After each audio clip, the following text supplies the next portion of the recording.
ஆதியாகம புத்தகத்தில் 28ஆம் அதிகாரத்தை பார்த்து அதில் உள்ள செய்திகளை அறிந்த பிறகு அதனுடைய தொடர்ச்சியான 29ஆம் அதிகாரத்தை பார்க்க வேண்டும். ஏற்கனவே நாம் பார்த்த 28ஆம் அதிகாரத்தில் 4 பிரிவுகளாக பிரித்து அதில் நடந்த நிகழ்ச்சிகள் என்ன என்பதை பார்த்தோம். ஆதியாகமம் 28ஆம் அதிகாரத்தின் முதல் பகுதி, ஆரானுக்கு யாக்கோபு புறப்பட்டான். 2ஆம் பகுதி, ஏசா மீண்டும் மனம் முடித்தான். 3ஆம் பகுதி, யாக்கோபு சொப்பனம் கண்டான். 4வது, யாக்கோபு கர்த்தரை அறிந்தான். இந்த 4 பகுதிகளிலும் இருந்த ஒவ்வொரு குறிப்புகளை வரிசையாக பார்த்தோம். இந்த முதல் பகுதியிலே ஈசாக்கு யாக்கோபின் திருமணத்திற்கு கட்டளையிட்டான்.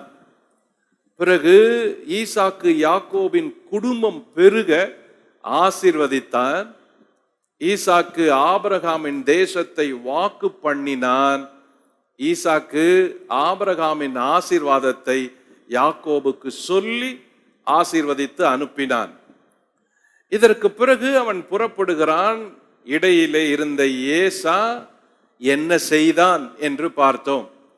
ஏசா திரும்பவும் போய் திருமணம் முடித்தான். ஆனால் இந்த முறை அவன் இஸ்மவேலின் குமார்த்திகள் வீட்டிலே பெண்ணெடுத்தான். ஆக ஏசாவை குறித்து விளக்கமான பட்டியல் இங்கும் அங்குமாய் சில இடத்தில் இருக்கிறது. அவனுடைய வாழ்க்கையின் வம்சத்தின் சுருக்கத்தை ஆதியாகமம் 36ஆம் அதிகாரம் முழுவதும் சொல்லுகிறது. யாக்கோபு, ஏசா இவர்களினுடைய வாழ்க்கையில யாக்கோபை தேவன் நேசித்தார். அந்த நேசத்தினுடைய முதல் படியாக யாக்கோபினுடைய வாழ்க்கையிலே முதல் முறை தேவன் இடைப்பட்டார். அவனின் பயணத்திலே அவன் கண்ட சொப்பனம் மிக முக்கியமான சொப்பனம். யாக்கோபு ஆரானுக்கு புறப்படுகிறான். 850 கிலோமீட்டர் பயணம், சுமார் 25 முதல் 30 நாட்கள் பயண காலம். இந்த பயணத்திலே அவன் பெத்தேல் என்ற ஒரு இடத்திலே வருகிறான். அதாவது தன் தகப்பன் வீட்டை விட்டு புறப்பட்ட 3ஆம் நாளிலே சுமார் 112 கிலோமீட்டர் தூரம் வரைக்கும் பயணித்த போது, அல்லது சுமார் 70 மைல் தூரம் பயணித்த போது, அன்று இரவு அவன் ஒரு கிராமத்தின் வெளியே அவன் தூங்கின பொழுது தேவன் அவனுக்கு சொப்பனத்தில் தோன்றினார், சொப்பனத்தில் பேசினார் என்று பார்த்தோம். ஆக அவன் இருந்த இடம் பெயர்சபாவில் இருந்து பெத்தேல், அங்கிருந்து ஆரானுக்கு போக வேண்டும். 850 கிலோமீட்டர் தூரம். இந்த பயணத்தில் தான் யாக்கோபை தேவன் சந்தித்தார். யாக்கோபை தேவன் 7 முறை சந்தித்தார். அதில் முதல் முறை இந்த சந்திப்பு தான். யாக்கோபு நித்திரை கொண்டான். யாக்கோபு சொப்பனம் கண்டான். யாக்கோபு கர்த்தர் பேசியதை கேட்டான் என்று அவன் சொப்பனத்துக்குள்ள இருந்த செய்திகளை வரிசையாக பிரித்தோம். அது மட்டுமல்ல, யாக்கோபுக்கு தேவன் வாக்கு பண்ணினார். அந்த தேவன் ஆபிரகாமுக்கு என்ன வாக்கு பண்ணினாரோ அதே போல ஈசாக்குக்கும் பண்ணினார், அதே போல யாக்கோபுக்கும் பண்ணினார். ஆக அந்த வாக்குத்தத்தங்கள் எல்லாம் என்ன என்பதை வரிசையாக பார்த்தோம். இதற்கு பிறகு யாக்கோபு கண்ட சொப்பனத்தின் அந்த ஏணி என்பதை அடையாளம் என்ன என்பதை பார்த்தோம். அந்த ஏணியில் இருந்த சிறப்பு, அந்த சொப்பனத்தில் இருந்த சிறப்பு, ஆழ்ந்த கருத்துக்கள் என்ன என்பதை பார்த்தோம். அது ஏணி என்று சொல்லப்பட்டாலும் உயர போகிற படிகள் என்று அறிந்தோம். ஆக சொப்பனம் சொல்லும் செய்திகள் என்ன என்பதை பார்த்த பிறகு தேவன் அந்த சொப்பனத்திலே யாக்கோபுக்கு பேசினார், வாக்கு பண்ணினார். அந்த வாக்கை அவன் அப்படியே ஏற்றுக்கொண்டான். இதற்கு பிறகு யாக்கோபு கர்த்தருக்கு மறுபதில் செய்தான். அவன் தேவனை அறிந்தான், தேவனுடைய காரியங்களை அறிந்தான். அவன் தேவனிடத்தில் பேசினான், என்னோடு இருக்க வேண்டும், நான் போகிற வழியிலே என்னோடு கூட வர வேண்டும், என்னை காப்பாற்ற வேண்டும், உண்ண ஆகாரமும் உடுக்க வஸ்திரமும் எனக்கு தர வேண்டும், நான் என் தகப்பன் வீட்டிற்கு சமாதானத்தோடு திரும்பி வர வேண்டும் என்ற கோரிக்கைகளை யாக்கோபு வைத்து கடைசில இன்னொரு கோரிக்கையையும் அவன் அந்த ஜெபத்திலே இணைத்தான். அப்படி நீர் செய்தால், நீர் எனக்கு கொடுக்கிற எல்லாவற்றிலும் நான் உமக்கு தசம பாகம் கொடுப்பேன் என்று அந்த பொருத்தனையை முடிக்கிறான். ஆக யாக்கோபு சொன்ன காரியங்கள், அந்த 7 காரியங்களையும் வரிசைப்படுத்தி அந்த அதிகாரம் முடிகிற செய்தியை கவனித்தோம். இந்த அதிகாரத்தில் யாக்கோபின் ஜெபம் மிகவும் முக்கியம். அவன் என்ன சொல்லி ஜெபம் பண்ணினான்? தேவரீர், நான் இங்கிருந்து போகிறேன், என்னோடு கூட நீர் வர வேண்டும். அப்படி நீர் வரும்பொழுது எனக்கு நான் இருக்கிற இடம், உண்ண ஆகாரம், உடுக்க உடை, இவைகளையெல்லாம் எனக்கு கொடுக்க வேண்டும். அதோடு கூட நான் திரும்பி சமாதானத்தோடு என் தகப்பன் வீட்டிற்கு வர வேண்டும். அப்படி நீர் செய்தால் இந்த கல் தேவனுடைய வீடாகும், நீர் எனக்கு தேவனாயிருப்பீர், நான் உமக்கு எல்லாவற்றிலும் தசம பாகம் கொடுப்பேன் என்று யாக்கோபு பொருத்தனை பண்ணினான். தசம பாகம் கொடுப்பேன் என்ற அந்த பொருத்தனை இது 2வது இடத்தில் வருகிறது. ஏற்கனவே ஆபிரகாம் மெல்கிசேதேக்கு என்பவருக்கு தசம பாகம் கொடுத்தார். அதற்கு பிறகு அதே போல ஒரு பொருத்தனை ஜெபத்தை யாக்கோபு தேவனிடத்தில் நேராகவே சொல்லி ஜெபிக்கிறான். இந்த பொருத்தனை நிறைந்த இந்த ஜெபம் இருக்கிறதே, தேவனிடத்தில் வேண்டிக் கொண்ட இந்த ஜெபம் இருக்கிறதே, இந்த ஜெபத்தினுடைய பதில்களை தான் இதனுடைய அடுத்த அதிகாரத்தில் பார்க்க முடிகிறது. தேவன் ஜெபத்தை கேட்கிறார், தேவன் எப்படி ஜெபத்துக்கு பதில் கொடுக்கிறார் என்பதை நம் கண்கள் காணும்படி அறிய வேணுமானால் இந்த ஆதியாகமம் 28ஆம் அதிகாரத்தினுடைய முடிவு ஒரு ஜெபத்தில் கேட்கப்பட்ட கோரிக்கைகள் அடங்கின ஒரு முடிவு. அது அந்த அதிகாரம், அந்த ஜெபம் பலவித கோரிக்கைகளை கொண்ட ஒரு ஜெபம். அதிலும் தனிப்பட்ட ஒரு மனுஷனுக்கு என்ன தேவையோ அதை மட்டுமே அவன் கேட்டு ஆண்டவரோடு பொருத்தனை பண்ணி அவன் வேண்டிக் கொண்ட ஒரு ஜெபம். இந்த ஜெபத்திற்கான கிரியை துவங்க ஆரம்பிக்கிறது. இந்த ஜெபத்திற்கான பதில்கள் வர ஆரம்பிக்கிறது. ஆனால் அதை ஜெபத்திற்கு பதிலாகத்தான் நாம் பார்க்க வேண்டும். ஏனென்றால் அடுத்த அதிகாரம் அதே போல மாட்டிக்கொண்ட ஒருவனுடைய வாழ்க்கை சரித்திரம் இந்த 29ஆம் அதிகாரம் சொல்லுகிறது. ஆதியாகமம் 29ஆம் அதிகாரம். இவ்வதிகாரத்திற்கு தலைப்பிட்டால் முற்பகல் செய்தது பிற்பகல் விளையும். முற்பகல் செய்தது பிற்பகல் விளையும். யாக்கோபு தன் வாழ்க்கையிலே என்ன செய்தானோ அதே போல யாக்கோபுக்கு செய்யப்படுகிறது. ஆனாலும் ஜெபத்தை கேட்கிற ஒரு தேவன் இருக்கிறார். அவர் தமது பிள்ளைகளுக்கு வாக்கு பண்ணுகிறாரே, அந்த வாக்குத்தத்தங்களை எப்படி காப்பாற்றுகிறார் என்பதை போக போகத்தான் புரிந்து கொள்ள முடிகிறது. ஆதியாகமம் 29ஆம் அதிகாரத்தில் முக்கியமான 2 இடங்கள் உண்டு. ஒன்று ஆரானின் சமவெளி, 2 லாபானின் வீடு ஆதியாகமம் 29ஆம் அதிகாரத்தில் ஒரு ஒற்றுமை இருக்கிறது. என்ன ஒற்றுமை? ஒரே குடும்பத்தில் உள்ள 2 ஆண் பிள்ளைகளுடைய வாழ்க்கையில் நடப்பது. ஆனால் 29ஆம் அதிகாரத்தில் அதே போல ஒரே குடும்பத்தில் உள்ள 2 பெண் பிள்ளைகள் வாழ்க்கையில் நடப்பது.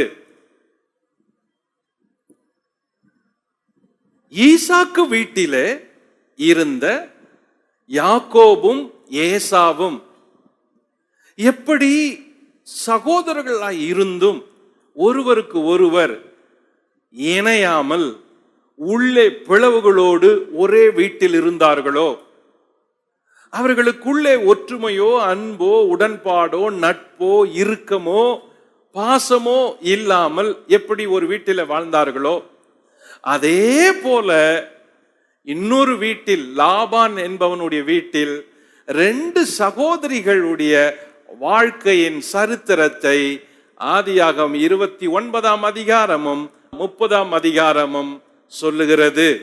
ஆக இந்த 29ஆம் அதிகாரம் 30ஆம் அதிகாரம், இந்த 2 அதிகாரங்களும் 2 சகோதரிகளுடைய வாழ்க்கையிலே, தனிப்பட்ட வாழ்க்கையிலும் குடும்ப வாழ்க்கையிலும் பிள்ளைகளை பெற்றெடுக்கும் வாழ்க்கையிலும் நடக்கிற நிகழ்ச்சிகளும் போராட்டங்களையும் விவரமாக வேதம் சொல்லுகிறது. இந்த 29ஆம் அதிகாரத்தில் பல வாழ்க்கையின் கசப்பான செய்திகளும் இடம் பெற்றுள்ளன. என்ன இந்த அதிகாரத்தில் உள்ள செய்திகள் நமக்கு சொல்லுகிறது?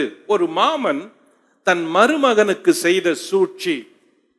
இந்த உலகத்துல எத்தனையோ மாமன்கள் மருமகனிடம் சூழ்ச்சி செய்கிறார்கள்.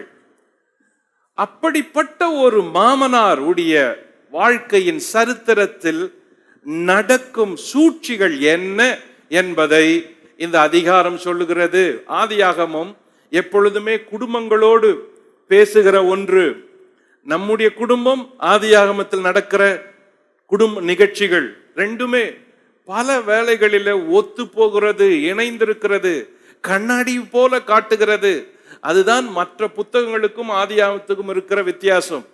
ஆதியாகமத்தில் இருக்கிற 50 அதிகாரங்களும் நம்முடைய வாழ்க்கையின் 50 வகையான வாழ்க்கையின் வித்தியாசங்களை, வேறுபாடுகளை, நிகழ்ச்சிகளை, சமுதாயத்தில் உள்ள காரியங்களை படம் பிடித்து காட்டக்கூடிய ஒரு புத்தகம். அப்படியே தத்ரூபமாய் வெளிப்படையாய் ஒளிவு மறைவின்றி பேசக்கூடிய வெள்ளை புத்தகம். எந்த இடத்துலயும் அந்த புத்தகம் கூச்சப்படவே இல்லை, மறைக்கவே இல்லை. அவ்வளவு ஓப்பனா பேசுது, வெளிப்படையா பேசுது, நாகரிகமா வசனங்களை, வார்த்தைகளை கையாளுது. ஆக ஒவ்வொரு சமுதாயத்தில் உள்ள குடும்பங்களில் நடக்கிற, உள்ளே நடக்கிற, வீட்டுக்குள்ளே நடக்கிற நிகழ்ச்சிகளையும், அந்த வீட்டுக்குள் இருக்கிற படுக்கை அறையில் நடக்கிற நிகழ்ச்சிகளை கூட ஆதியாகம புத்தகம் சொல்ல தவறியதே இல்லை. ஆக அவ்வளவு தத்ரூபமான புத்தகம். ஆகவேதான் அதை படிக்கும் பொழுது நம்முடைய வாழ்க்கைக்கு என்ன அதில் பாடம் இருக்கிறது என்று தேட வேண்டியது இருக்கிறது. ஆதியாகம புத்தகத்தில் பலருடைய சம்பவங்களை படிக்கும் பொழுது என்னுடைய வாழ்க்கை கூட இப்படிதான் இருக்கிறது, என்ன அதிலிருந்து கற்றுக்கொள்ள முடியும் என்று தேட வேண்டியது இருக்கிறது. அப்படிதான் இந்த அதிகாரத்தில் கூட. எப்படி ஆதியாகமம் 27ஆம் அதிகாரத்தில் ஒரு பெற்றோர் 2 பிள்ளைகள் வீட்டுக்குள்ளே நடந்த சம்பவங்கள் எப்படி வரிசைப்படுத்தி பார்த்தோமோ, அதே போல ஆதியாகமம் 29ஆம் அதிகாரத்தில் ஒரு குடும்பத்துக்குள்ள இருக்கிற சிலருடைய குண அதிசயங்களை படம் பிடித்து காட்டுகிறது. அதுல ஒன்று, ஒரு மாமன் தன் மருமகனுக்கு செய்த சூழ்ச்சி. 2, ஒரு தகப்பன் தன் மகளுக்கு செய்து வைத்த திருமணம். 3, அன்பே இல்லாமல் சமுதாய சூழலை மட்டுமே பார்க்கிற தந்தை. அது என்ன? அன்பே இல்லாம சமுதாய சூழலை மட்டும் பார்க்கிற தந்தை. அவருக்கு எதை பத்தியும் கவலை இல்லை.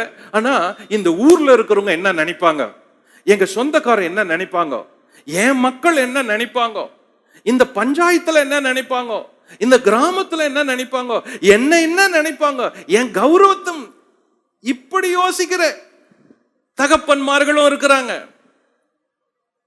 தம் பிள்ளைகளுடைய உணர்வுகளை பார்க்காம, பிள்ளைகளுக்குள்ள இருக்கிற அந்த ஏக்கமோ அன்போ அவர்களுடைய ஆசையோ விருப்பங்களையோ பார்க்காம, தான் தனது கௌரவம், தனது மக்கள், தனது கூட்டம், என்னுடைய பெயர், அதை மட்டுமே பார்க்கிற தகப்பன்மார்களும் உலகத்துல இருக்கிறாங்க, நம்மளை சுத்தி இருக்கிறாங்க.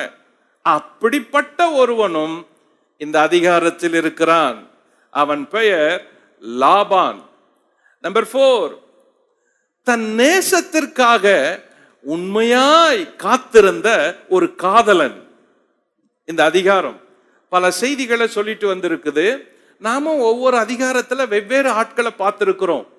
ஒவ்வொரு அதிகாரத்திலும் சில கேரக்டர் ஸ்டடி இருக்குது. அந்த கேரக்டர் உண்மையிலே கவனிக்க வேண்டிய கேரக்டர். ஆபிரகாமுடைய முழு கேரக்டரை எல்லா அதிகாரத்திலையும் பார்த்திருக்கிறோம்.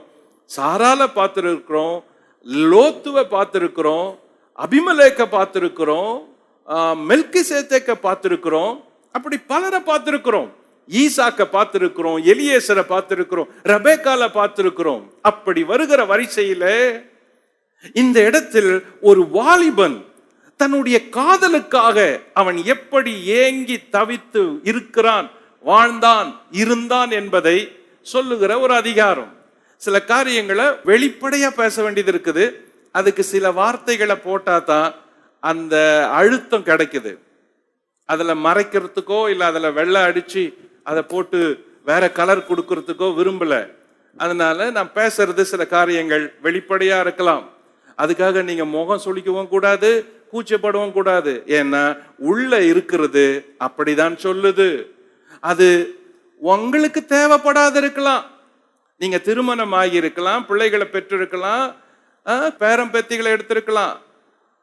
அந்த விஷயம், பேசுகிற விஷயம் உங்களுக்கு தேவைப்படாத இருக்கலாம். ஆனா உங்க பக்கத்திலேயோ உங்க முன்னாலேயோ பின்னாலேயோ ஒரு வாலிப பெண், வாலிப பையன் இருக்கிறானே, அவனுக்காகவும் சொல்ல வேண்டியது இருக்குது.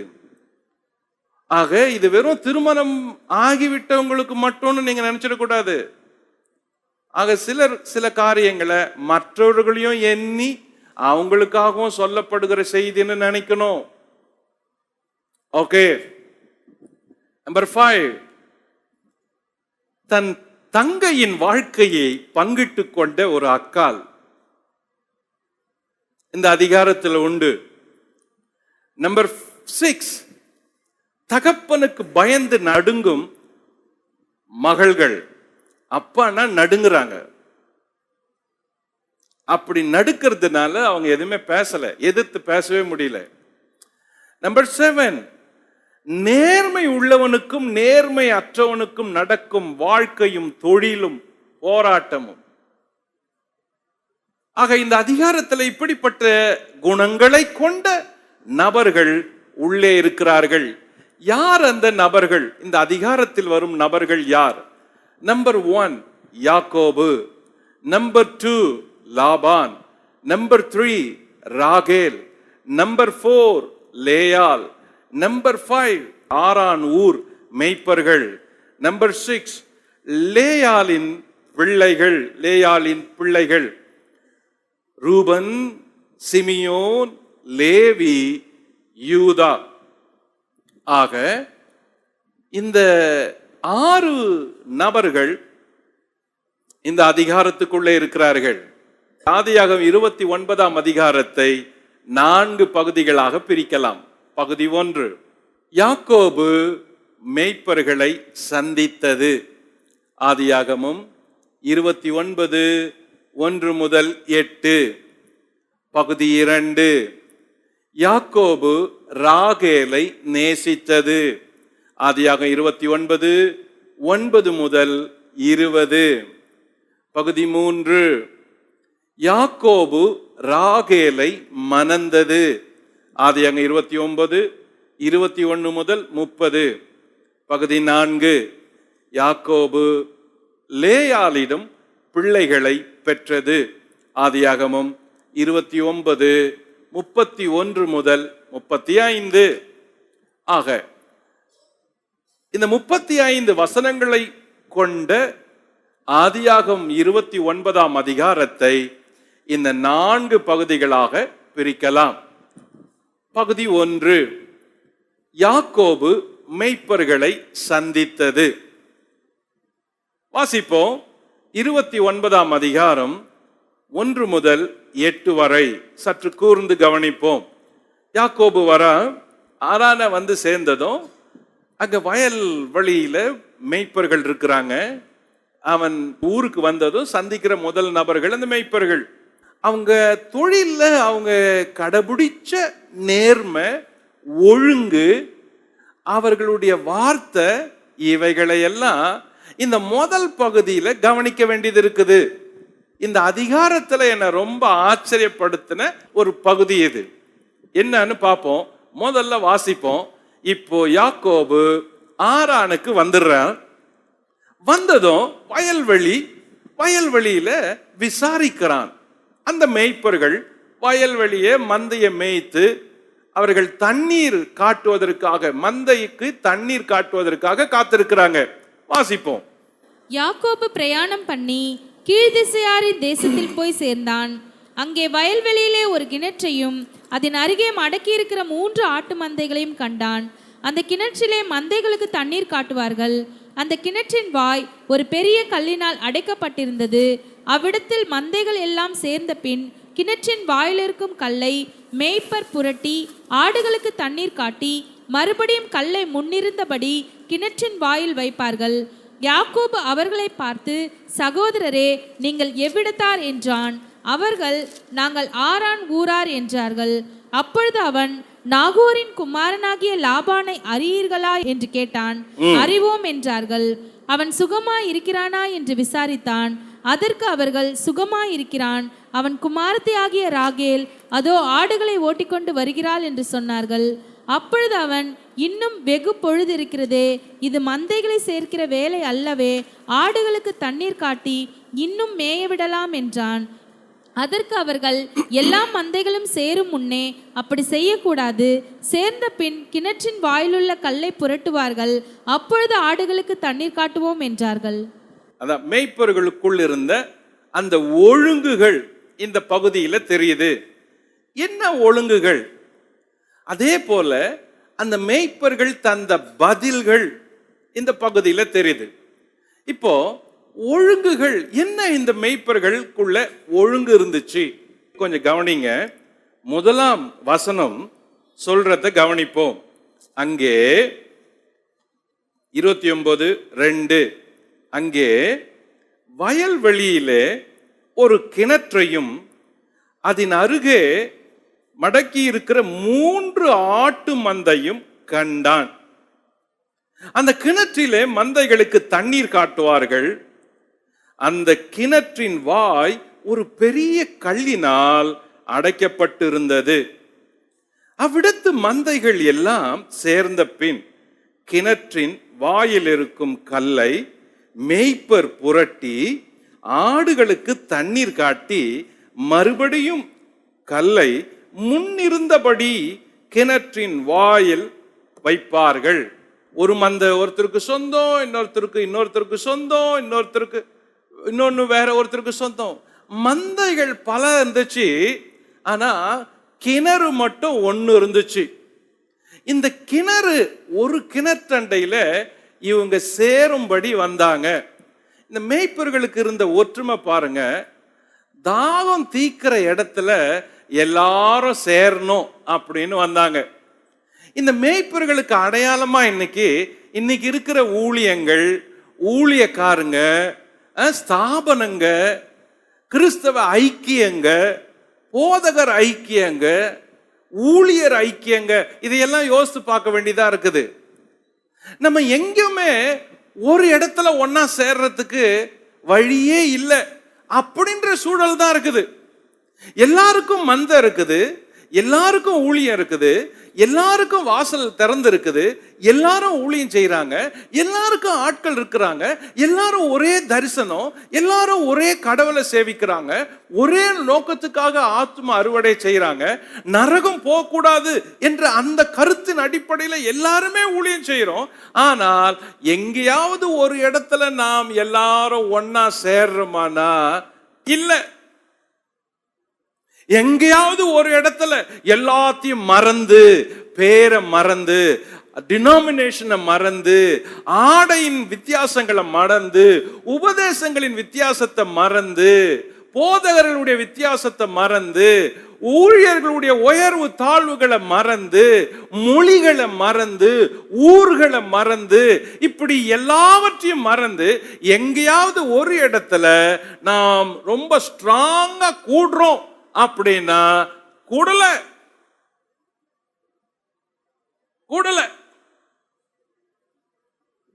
எல்லாருக்குள்ளுமே பிரிஞ்சு கிடக்கிறோம். ஆனா ஐக்கியம்னு சொல்றோம். எல்லாருமே தனித்தனியா இருக்கிறோம். ஆனா சகோதர சிநேகம்ன்றோம். எல்லாருமே ஊழியம் செய்யறோம். இப்ப ஒருத்தரை வெளிப்படையா தாக்கிக்கிறோம்.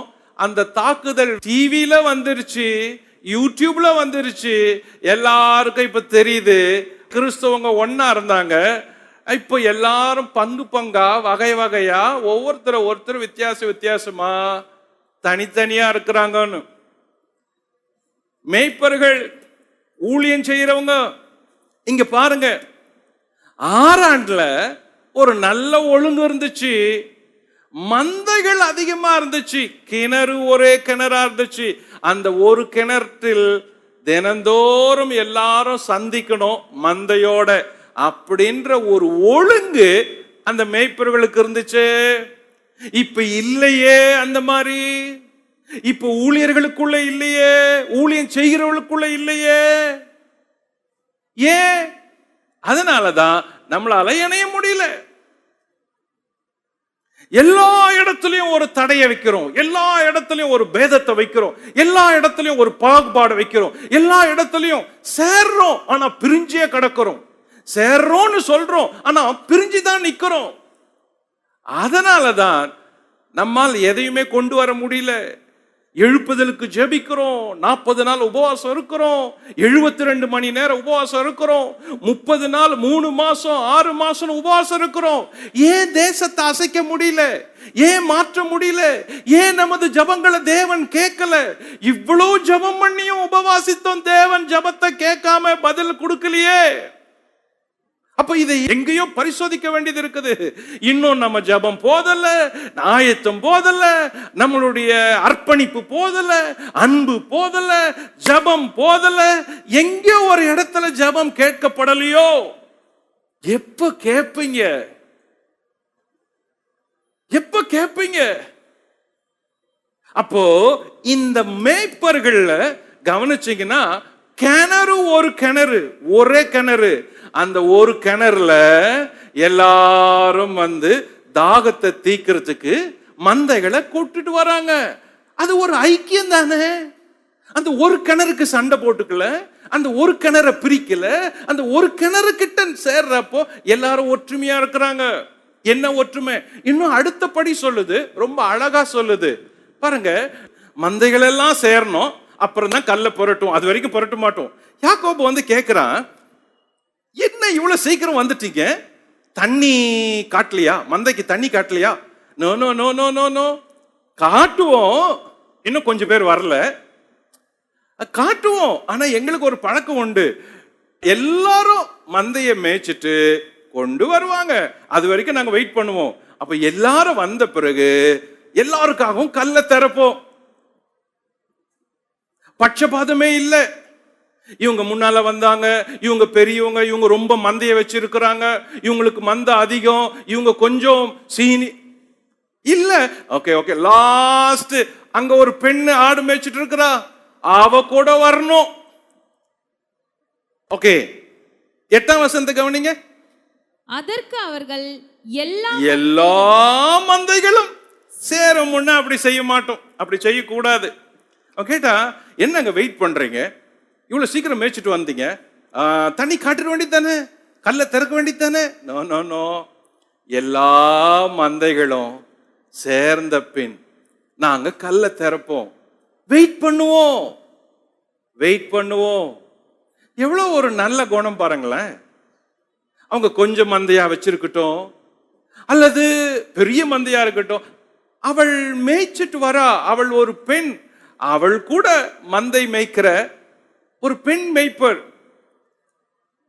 அதனால அவங்க சொல்ற எல்லாரும் வரணும், எல்லாரும் வந்த பிறகுதான் திறப்போம். ஐயோ, எவ்வளவு கோணலா செய்யறவங்க எல்லாம் இருக்கிறாங்க தெரியுமா? நமக்கு மட்டும், என்னுடையது மட்டும், எனக்கு மட்டும் நடந்தா போதும், நான் மட்டும் நல்லா இருந்தா போதும், மற்றவங்களை பத்தி கவலையே இல்லை. நானு, என் மக்கள், என்னுடைய ஆட்கள், என் குடும்பம், என் சபை, என் ஊழியர், என் டினாமினேஷன், மற்றவங்களை பத்தி கவலையே இல்லை. பெரிய இடமா வச்சுட்டு இருக்கிறாங்க. யாரோ ஒரு சின்ன ஏழை ஊழியன் வந்து இடம் கொஞ்சம் கொடுங்க, ஒரு மீட்டிங் நடத்துக்கணும்னு கேட்டா கொடுக்க மாட்டான். அந்த இடம் பூட்டியே கிடக்குது. ஆனால் இந்த மந்த மேய்ப்பர்கள் எல்லாரும் வரணுங்க, அப்புறம் தான் திறப்போம், அது வரைக்கும் வெயிட் பண்ணுவோன்றாங்களே தினந்தோறும். அது எவ்வளவு ஒரு நல்ல குணம்! என்னை ஆச்சரியப்படுத்துறது இந்த மேய்ப்பர்கள். இன்னைக்கெல்லாம் அவங்களே யோசிச்சிருந்தேன், எப்படி இவங்க என்ன ஒரு நல்ல மனுஷர்கள், எங்க போச்சு இந்த குணங்கள்? நமக்கு கிறிஸ்தவர்களுக்கு எங்க போச்சு? சபைகளுக்கு எங்க போச்சு? சபை தலைவர்களுக்கு எங்க போச்சு? மூப்பர்களுக்கு எங்க போச்சு? பிஷப்மார்களுக்கு எங்க போச்சு? மாடரேட்டர்களுக்கு எங்க போச்சு? இப்படிப்பட்ட எல்லாரையும் அரவணைக்கிற ஒரு இடம், ஒரு கிணறு சேர்ற இடம், எல்லாரையும் சேர்க்கிற ஆட்கள் எங்க? பிரிக்கிற ஆட்கள் தான் ரொம்ப பேருகிறோம். எல்லாரும் வெட்டி வெட்டி பிரிக்கிறோம், பிரசங்கத்துல வெட்டுறோம், ஸ்தாபனங்கள்ல வெட்டுறோம், எல்லாரும் வெட்டி வெட்டி சேர்க்கிற ஆட்கள் எங்க? சேர்க்கிற ஆட்கள் எங்க? இல்லையே, இல்ல. இந்த மேய்ப்பர்கள் எல்லாருக்கும் வெயிட் பண்ணிட்டு காத்திருக்கிறாங்க. இன்னொன்னு சொன்னாங்க, மூணாவது, அவ்விடத்தில் படிங்க. அவ்விடத்தில் மந்தைகள் எல்லாம் சேர்ந்த பின் கிணற்றின் வாயில் இருக்கும் கல்லை மேய்ப்பர் புரட்டி ஆடுகளுக்கு தண்ணீர் காட்டி மறுபடியும் கல்லை முன்னிருந்தபடி கிணற்றின் வாயில், மறுபடியும் கல்ல முன்னிருந்தபடி கிணற்றின் வாயில வைப்பார்கள். டெய்லி நடக்கும் இது. சோ எல்லாரும் கிணத்தண்டையில சேர்ந்தாங்க, எல்லாரும் வரும்படிக்கும் காத்திருந்தாங்க. எல்லாரும் வரணும் வரணும் வரணும் வரணும். ஓகே, சரி, வந்தாங்க, தண்ணி குடிச்சிட்டாங்க, எல்லாரும் போயிடுறாங்கல்ல. ஆனா போறதுக்கு முன்னாடி கல்ல முன்னால எப்படி இருந்துச்சோ அதே மாதிரி வச்சுட்டு போறாங்க. இது எதை சொல்லுதுன்னா, எல்லாருக்குள்ள இருக்க வேண்டிய ஒரு ஒழுங்க சொல்லுது. பார்த்தாலும் சரி பார்க்கலனாலும் சரி அந்த ஒழுங்க சொல்லுது. சிலர் இருக்கிறோம்ல, சிலர் வீட்டில் ஒரு பொருளை எடுக்கிற இடத்துல திரும்பவும் கொண்டு போய் வைக்கிறது இல்லை. ஏன் வீடு அலங்கோலமா இருக்குது? உங்க வீடு ஏன் அலங்கோலமா இருக்குது தெரியுமா? நீங்க எடுத்த ட்ரெஸ்ஸ திரும்பவும் அதே இடத்துல கொண்டு போய் வைக்கல, அதனாலதான் வீடெல்லாம் அழுக்கு துணியா இருக்குது. நீங்க சாப்பிட்ட தட்டை சாப்பிட்டுட்டு அதே இடத்துல போய் வைக்கல, சாப்பிட்டுட்டு அப்படியே விட்டுட்டு ஏஞ்சி போயிடுறீங்க. அதனால சாப்பாட்டு தட்டு முதல் எல்லா பாத்திரங்களும் அழுக்கா கிடக்குது. ஒவ்வொரு பொருளுமே எடுத்த இடத்துல இருந்து கொண்டு போய் வைக்கல, அதனாலதான் வீடுகள் அலங்கோலமா கிடக்குது, அலங்கோலமா கிடக்குது. கவனிங்க, நீங்க ட்ரெஸ்ஸை கழட்டி போட்டா அங்கேயே இருக்குது, அழுக்கு துணி அங்கே இருக்குது, தோச்ச துணி அங்கே இருக்குது, மடிச்ச துணி அங்கே இருக்குது, கிச்சன்ல பாத்திரங்கள் கலைஞ்சு கிடக்குது, வீட்டுல பொருட்கள் கரைஞ்சு இருக்குது, புத்தகங்கள் படிச்சுட்டு செதறி கிடக்குது, டேபிள்ல பொருள் செதறி கிடக்குது, வாசல்ல பொருள் செதறி கிடக்குது, வீடு அலங்கோலமா இருக்குது. யார் காரணம்னா, எல்லாத்தையும் காரணம் ஒருத்தர் ஒருத்தர் சொல்றோம். கடைசியா பெருக்கிறது யாருன்னா அம்மா தான் வந்து பெருக்குது. ஏன் உங்க வீட்டுல பொருள்களை தேடுறீங்க? ரொம்ப வீட்டுல பொருளுங்களை தேடுறத பொழைப்பா போச்சு. ஒண்ணு இல்ல, நீங்க தலை வார ஒரு சீப்பை ஒரு நாளைக்கு எத்தனை முறை தேடுறீங்க? ஏன் தேடுறோம்? சீப்பை ஏன் தேடுறோம்? வாரிட்டு சீப்பு வைக்க வேண்டிய இடத்துல வைக்கல. ஒரு பெண்ணை பாக்கெட்ல குத்துறோம், ஆனா எத்தனை பேனா தான் வாங்கி கொடுக்கறது, எத்தனை பென்சில் வாங்கி கொடுக்கறது, எங்க போச்சு? அதை திரும்பவும் வைக்க வேண்டிய இடத்துல வைக்கல. அப்ப வீட்டுல ஒழுங்கினங்கள் ஏன் மலிஞ்சு கிடக்குது? எல்லாருக்கும் பொறுப்பு இருக்குது. யார் எந்த பொருள் எடுக்கிறோமோ அந்த பொருளை நம்ம எடுத்த இடத்துல இருந்து திரும்ப போய் வைக்கிறது இல்ல. என்ன நினைக்கிறோம்னா அது அவங்க செய்வாங்க, இது இவங்க செய்வாங்க, இது நம்ம செய்யறது இல்ல. இந்த மேய்ப்பர்கள் சொன்னாங்க, டெய்லி தண்ணி காட்டுவோம் சார், எல்லாரும் வருவாங்க சார், வெயிட் பண்ணுவோம், சீக்கிரம் வந்தா கூட வெயிட் பண்ணுவோம், கடைசியா எல்லாம் தண்ணிகள்லாம் காட்டி முடிச்சிட்டு பிறகு முன்னால இருந்த மாதிரி கல்ல புரட்டி வச்சுட்டு போவோம். இத டெய்லி செய்யறோம். இன்னைக்கு உங்க எல்லாருக்கும் ஒரு டெஸ்ட். இன்னைக்கு வீட்டுக்கு போய் வீட்டில் இருக்கிற எல்லா பொருளையும் எந்தெந்த பொருள் எங்கெங்க இருக்கணுமோ அங்க போய் வைக்கணும். என்ன மீட்டிங் போயிட்டு வந்தாரு, நேரா திபு திபுன்னு உள்ள போறாரு, பொருளுங்களெல்லாம் மாத்தி வைக்கிறாரு, கழிச்சு வைக்கிறாரு, அடுக்கி வைக்கிறாரு, ஒன்னும் புரியல. இன்னைக்கு ராத்திரி 9 மணிலேருந்து 10 மணிக்குள்ள இதெல்லாம் நீங்க செய்யணும். Okay okay. இன்னைக்கு நைட்டு எல்லார் வீட்லயும் 1 hour கிளீனிங் அவர். உங்களால வீடு இந்த வாரம் மாறிடுச்சு. அப்படி செய்யுங்க. இங்க பாருங்க, இந்த மேய்ப்பர்கள் செஞ்சது ஆச்சரியமா இருக்குது. யாக்கோபு கேள்வி கேட்கிறான், எங்க சகோதரரே வணக்கம். வணக்கம், வாங்க. எந்த ஊரு? ரொம்ப ரொம்ப தூரங்க, பிரயாண கலைப்பு. ஆமா, எந்த ஊரு நீங்க? ஆரான். சரி, ஆரானா நம்ம மாமா அங்கிள் ஒருத்தர் இருக்கிறாரு, அவரு லாபான் பேர் உங்களுக்கு தெரியுமா? ஓ தெரியுமே, லாபான் தெரியுமே. அவங்க பொண்ணு வந்திருக்கிறாள, காலையிலே வந்தால, ஆடு மேய்க்கிறாள் எங்களோட, அவ கூட இங்கதான் இருக்கிறா அப்படின்னு சொன்னதும் பயங்கர ஷாக்கு யாக்கோபுக்கு. பயங்கர ஷாக்கு. எப்படி இருக்கும்? 850 மைல் தூரம் வெறுங்கையோட வராரு. களைப்பு, எண்ணங்கள்லாம் எப்படி இருந்திருக்கும், பயணம் எப்படி இருந்திருக்கும், யார போய் எப்ப பார்க்கறது, அவ்வளவு களைப்புல, எண்ணங்கள்ல, ஆசையில, ஏக்கங்கள்ல, விருப்பம் எல்லாத்தையும் மனசுல வச்சுட்டு கரெக்டா வந்து நின்னதுமே கரெக்டா அட்ரஸ் கொடுக்குறாங்க. அதோ அவரு தெரியுமே, அவங்க பொண்ணு கூட இங்க இருக்கிறா, வருவா, வெயிட் பண்ணுங்க அப்படின்னாங்க. முதல் பகுதி இந்த மேய்ப்பர்கள் வாழ்க்கையில் இருக்கிற அந்த நல்ல குணங்கள் என்னை ரொம்ப கவர் பண்ணுச்சு. பகுதி 2, யாக்கோபு ராகேல நேசிச்சது. ஆதியாகமம் 29:9 முதல் 20. யாக்கோபு ராகேல நேசிச்சான் அப்படின்னு சொல்லுது. முதல்ல கவனிப்போம். ராகேல் மந்தைக்கு தண்ணீர் காட்ட வரான். இப்ப வரா பாருங்க, இவன் வெயிட் பண்ணிட்டு இருக்கிறான். ராகேல் வரா, மந்தை எல்லாம் வருது. ஏன்னா ஒரு பெண் இல்லையா, கடைசியில தான் அவள் எல்லாத்தையும் மெல்ல ஓட்டி வரணும். ஆண்கள்லாம் வந்துட்டாங்க. ராகேல் வரா.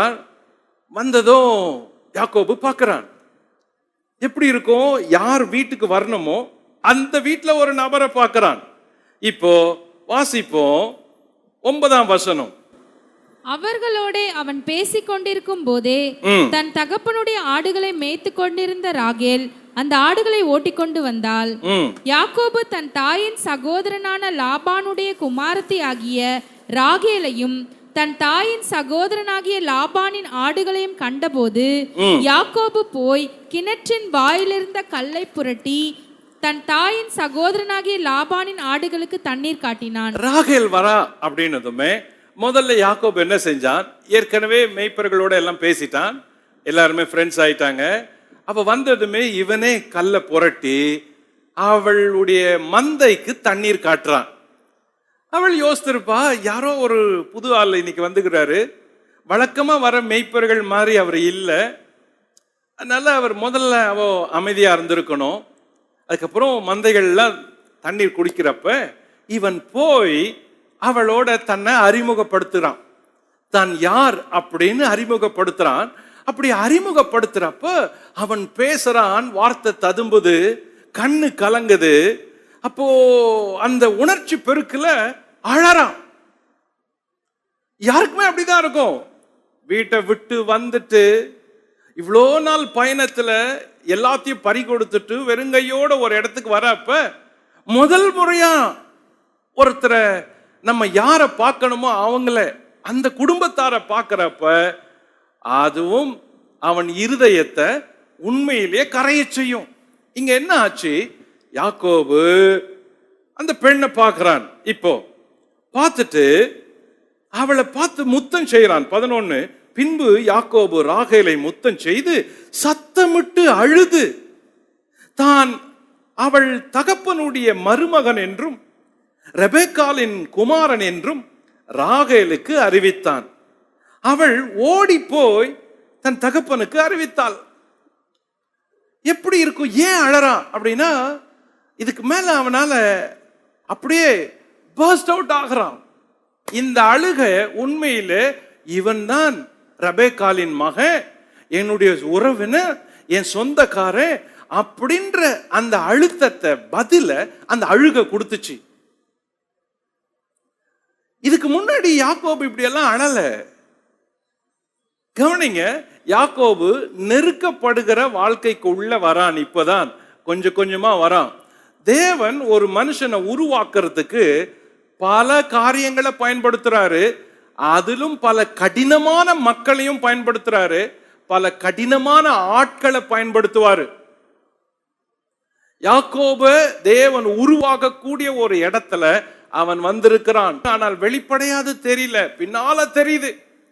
யாக்கோபுக்கு வயசாகி பிள்ளைகள்லாம் பெருசான பிறகு அப்புறமா சொல்றாரு கர்த்தர் என்ன நடத்தினாருன்னு. ஆனா இப்ப தெரியல. சோ இவ ஓடுறா, ஓடி போய் சொல்றா. அவங்க அப்பா கேட்கிறாங்க. என்ன ஆச்சு? யாக்கோபு லாபானின் வீட்டில் தங்கும்படி அழைக்கப்படுறான். லாபான் வரான், பார்க்கிறான், அழுறான். 2 பேரும் ஒருத்தர் விசாரிக்கிறாங்க. அப்போ வீட்டுக்கு போறாங்க, வீட்டில் தங்க வைக்கிறாங்க. நம்பர் 3, யாக்கோபு ராகேலின் பேரில் நேசம் வைக்கிறான். யாக்கோபு பார்த்த முதல் பெண் இவன் தான். தான் நேசிக்கும்படியா அவன் இருதயத்தை கவர்ந்த ஒரு பெண் இந்த ராகேல் இவதான். இப்போ அவனை அறியாத இதுவரைக்கும் யாக்கோபுக்கு அப்படிப்பட்ட ஒரு உணர்வோ அப்படிப்பட்ட ஒரு எண்ணமோ வந்ததே இல்லை. கவனிங்க, 77 வயசு. இந்த 77 வயசுல யாக்கோபு யாரையும் அப்படி விரும்பினதும் இல்லை, எந்த பெண்ணையும் அவன் பார்த்து மயங்கினதும் இல்லை. தன் சொந்த அண்ணன் கூட பிறந்தவன் 40 வயசுலயே 2-3 கல்யாணம் முடிச்சிட்டான். ஆனால் யாக்கோபு வீட்டுக்குள்ள இருந்தவன், வீட்டுக்குள்ள வளர்ந்தவன், கட்டுப்பாடுகளோடு இருந்தவன், கட்டளைகளை மதிச்சவன், தாய் தகப்பன்மாருடைய சொல்லுக்கும் வார்த்தைகளுக்கு கட்டுப்பட்டவன். இதுவரைக்கும் எந்த ஒரு பெண்ணை ஏறெடுத்து பார்க்கல. இப்போ முதல் முறையா அவன் ஒரு பெண்ணை பார்க்கிறான். அவன் அவளுக்கு பிரியமானவனா இருப்பது போல அவன் மனசு படுது. ஓகே, ராகேல அவன் நேசிச்சான் அப்படின்னு சொல்லுது. வாசிப்போம். அவன் வீட்டில் தங்கினான். நம்பர் 2, யாக்கோபு லாபானின் வீட்டில் தங்கினான். 11ல இருந்து வாங்க. பின்பு யாக்கோபு ராகேலை முத்தம் செய்து சத்தமிட்டு அழுது தான் அவள் தகப்பனுடைய மருமகன் என்றும் ரெபெக்காளின் குமாரன் என்றும் ராகேலுக்கு அறிவித்தாள். அவள் ஓடிப்போய் தன் தகப்பனுக்கு அறிவித்தாள். லாபான் தன் சகோதரின் குமாரனாகிய யாக்கோபுடைய செய்தியை கேட்டபோது அவனுக்கு எதிர்கொண்டோடி அவனை கட்டி கொண்டு முத்தம் செய்து தன் வீட்டுக்கு அழைத்து கொண்டு போனான். அவன் தன் காரியங்களெல்லாம் விவரமாய் லாபானுக்கு சொன்னான். முக்கியமானது, வீட்டுக்கு அழைச்சிட்டு போறான். யாக்கோப லாபான் வீட்டுக்கு அழைச்சிட்டு போறான். போய் உட்கார்ந்து பேசுறாங்க. கவனிங்க, அவன் தன் காரியங்களை எல்லாம் விவரமாய் லாபானுக்கு சொன்னான். அப்பொழுது லாபான், நீ என் எலும்பும் என் மாம்சமுமானவன் என்றான். 1 மாதம் வரைக்கும் யாக்கோபு அவனிடத்தில் தங்கினான். நீ என் எலும்பில் என் மாம்சமானவன் யார் சொன்னது? ஆதாம் சொன்னது. அப்போ அந்த டயலாக் ரொம்ப எல்லாரும் பாஸ் பண்றாங்க போல. ஏன் அப்படி சொன்னான்னா, இவன் எல்லா காரியத்தையும் சொல்லிட்டான். யாக்கோபு இன்னோசென்ட், அவன் ஒரு பேத, அவன் வீட்டு பையன். ஏசா அப்படி இல்லை. ஏசா வெளியே சுத்துற பையன். இந்த பையன் யாக்கோபு வீட்டு பையன். அவன் மாமா பார்த்ததுமே எல்லாத்தையும் சொல்லிட்டான். என்ன சொல்லிட்டான்? புத்திர சுவிகாரத்தை வஞ்சித்தது, அவன் வித்துட்டது, இவன் வாங்கிட்டது, அப்பா கிட்ட ஆசீர்வாதத்தை களவா எடுத்தது, ஏசாவை வஞ்சித்தது, அதுக்கு பிறகு அவங்க 2 பேருக்குள்ள வந்த பிளவு, கொலை செய்ய போறான் அண்ணன் அப்படின்னு தெரிஞ்சதும் அம்மா அப்பா அவனை அந்த ஊர்ல இருந்து கிளம்பி இங்க அனுப்புனது, வர வழியில ஏசாவின் பையன் வந்து எல்லா பொருட்களையும் சூறையாடிட்டு போயிட்டு வெறுங்கையோட விட்டது அப்படின்னு எல்லாத்தையும் சொல்றான். இப்ப மாமா லாபம் என்ன சொல்றான், ஓ வெரி குட், நீ என்ன மாதிரி ஆளியா, நீ கரெக்டா அவனை அப்படியே வஞ்சித்துட்ட, ஏமாத்திட்ட, என்ன மாதிரி தான் நீயும் செய்யற அப்படின்னு சொல்றான். அதான் என் எலும்பில் எலும்பும் மாம்சத்தில் மாம்சமானவன் அப்படின்னு சொல்றதுக்கு என்னன்னா, நான் வஞ்சிக்கிறவன், நீயும் வஞ்சித்துட்ட, நானே ஏமாத்துருவேன், நீ கூட ஏமாத்துக்கிறியா, ஓகே நம்ம எல்லாம் ஒரே பேட்ச் வா அப்படின்றது. சோ இந்த ஆள் லாபான் சூது நிறைஞ்சவன், ஏமாத்துறவன், வஞ்சிக்கிறவன், நேர்மை இல்லாதவன். அப்படிப்பட்ட ஒருத்தங்கிட்ட போய் நான் கூட சார் இதே மாதிரி தான் பண்ணிட்டேன், வீட்டில் எங்க அம்மாவுக்கு தெரியும், எங்க அப்பாவுக்கு தெரியுமா, எங்க அண்ணா இல்லை வேஷம் போட்டு போய் நான் தான் எங்க அண்ணான்னு சொல்லிட்டு எங்க அப்பா நம்பிட்டாரு, அப்படியே ஆசீர்வாதம் வாங்கிட்டு வந்துட்டேன் அப்படின்னா எப்படி இருக்கும்? பரவாயில்லையா, நீ ரொம்ப கில்லடியா செய்றிய, உன்ன மாதிரி ஆள் தாண்டா எனக்கு வேணும், நீ வந்துடுறியா, ஓகே 1 மாசம் இரு பார்ப்போம் அப்படின்றான். ஸோ ஆரம்பம் 1 மாசம்தான் நல்லா இருந்துச்சு. அதுக்கப்புறம் அவர் கேட்டாரு, மாமா லாபான் கேட்டான், நீ சும்மா இருக்க முடியாது, நீ ஏதாவது ஒரு வேலை செய் அப்படின்னு. யாக்கோபு அப்படியெல்லாம் நினைச்சு வரல. யாக்கோபு நினைச்சு வந்ததுக்கு காரணம், அவங்க அண்ணா தன்னை கொன்றுவான் அப்படின்னு கொஞ்ச நாள் போயிட்டு வந்துடலான்னு வந்தான். ஆனா இங்க வந்ததும் யாக்கோபுக்கு முதல்ல ஒரு வீடு கிடைச்சது, இடம் தங்கறதுக்கு இடம் கிடைச்சது, இப்ப தன்னை நேசிக்கிறதுக்கு ஒரு பெண்ணு கிடைச்சது. ஸோ வீட்டையும் விட முடியல, பெண்ணையும் விட முடியல. அதனால அவன் இப்போ 7 வருஷம் தங்குற அளவுக்கு முடிவுக்கு வந்துட்டான். ராகேல் நேசிக்கிறா அப்படின்றதுனால. 15 படிப்போம். பின்பு லாபான் யாக்கோபை நோக்கி, நீ என் மருமகனாய் இருப்பதினால் சும்மா எனக்கு வேலை செய்யலாமா? சம்பளம் எவ்வளவு கேட்கிறாய் சொல் என்றான். லாபானுக்கு 2 குமார்த்திகள் இருந்தார்கள். மூத்தவள் பேர் லேயாள், இளையவர் பேர் ராகேல். லேயாளுடைய கண்கள் கூச்ச பார்வையாய் இருந்தது, ராகேலோ ரூபவதியும் பார்வைக்கு அழகானவளுமாய் இருந்தாள். யாக்கோபு ராகேல் பேரில் பிரியப்பட்டு, உம்முடைய இளைய குமாரத்தியாகிய ராகேலுக்காக உம்மிடத்தில் 7 வருஷம் வேலை செய்கிறேன் என்றான். அதற்கு லாபான், நான் அவளை அந்நிய புருஷனுக்கு கொடுக்கிறதை பார்க்கிலும் அவளை உனக்கு கொடுக்கிறது உத்தமம், என்னிடத்தில் தரித்திரு என்றான். அந்தபடியே யாக்கோபு ராகேலுக்காக 7 வருஷம் வேலை செய்தான். அவள் பேரில் இருந்த பிரியத்தினாலே அந்த வருஷங்கள் அவனுக்கு கொஞ்சம் அப்படியே அவள் பேர்ல இருந்த பிரியத்தினால 7 வருஷம் 7 நாள் மாதிரி போகுது, அந்த அளவுக்கு. இப்ப இந்த 7 வருஷம் இங்க இருக்கிறான் இல்ல, இந்த 7 வருஷம் அவன் தங்கறதுக்கு காரணமே அவன் நேசித்த ஒரு பெண்ணு. அவளால தான் அவன் இங்க இப்ப தங்குறான். இது வரைக்கும் அவன் அப்படி செஞ்சதில்லை. அவன் ராத்திரியும் பொழுதுமா அவன் நேசம் அவளுக்கும் தெரிஞ்சது, அவனுக்கும் தெரிஞ்சது, அவங்க வீட்டாருக்கும் தெரிஞ்சது. ஓகே, எப்படி இருந்தாலும் இவன் ராகேல தான் கட்டிக்கு போறான், ராகேல நேசிக்கிறான், ராகேலும் இவளை நேசிக்கிறா அப்படின்றதுனால அது வீட்டில் அபிஷியல் லவ்வா இருந்துச்சு, ஆத்தரைஸ்டு லவ். அது எந்த ஆப்போசிஷனுமே இல்லை. இந்த 7 வருஷம் இங்க இருந்தானே, இதே 7 வருஷத்துல ஒன்னு ஒன்னா வெவ்வேறு காரியங்கள் நடக்குது. அதே 7 வருஷத்துல தன்னுடைய பெற்றோர் ஊர் இருக்குது, அவன் அண்ணா இருக்கிறான் ஏசா, அவன் வாழ்க்கையிலும் பல காரியங்கள் நடக்குது. அது இங்க சொல்லப்படல, வெளி குறிப்புகள் சிலது சொல்லுது. அதை மட்டும் சொல்றேன், அதை சொல்லிட்டு அடுத்த பாயிண்ட் போறேன். கவனிங்க, இந்த 7 வருஷம் யாக்கோபின் 7 வருஷம் அவன் ஒரு பெண்ணுக்காக அவங்க லாபான் வீட்டில் இருக்கிறான். ஆனா அந்த 7 வருஷத்துல சில காரியங்கள் நடப்பது கவனிப்போம். என்ன? யாக்கோபு ஆரானில் லாபான் வீட்டுக்கு வந்து 2 வருஷம் ஆகும்போது, வீட்டுக்கு வரான்ல, அந்த வீட்டுக்கு ஆரானுக்கு வந்து லாபான் வீட்டுல தங்கி 2 வருஷம் ஆகுது. அந்த 2வது வருஷத்துல அவனுக்கு வயசு 79. நம்பர் 2, யாக்கோபு ஆரானில் இருந்த 2ஆம் வருஷத்தில், இந்த வருஷத்துல சேமின் குமாரன் ஏபேர் மரணம் அடைந்தான்.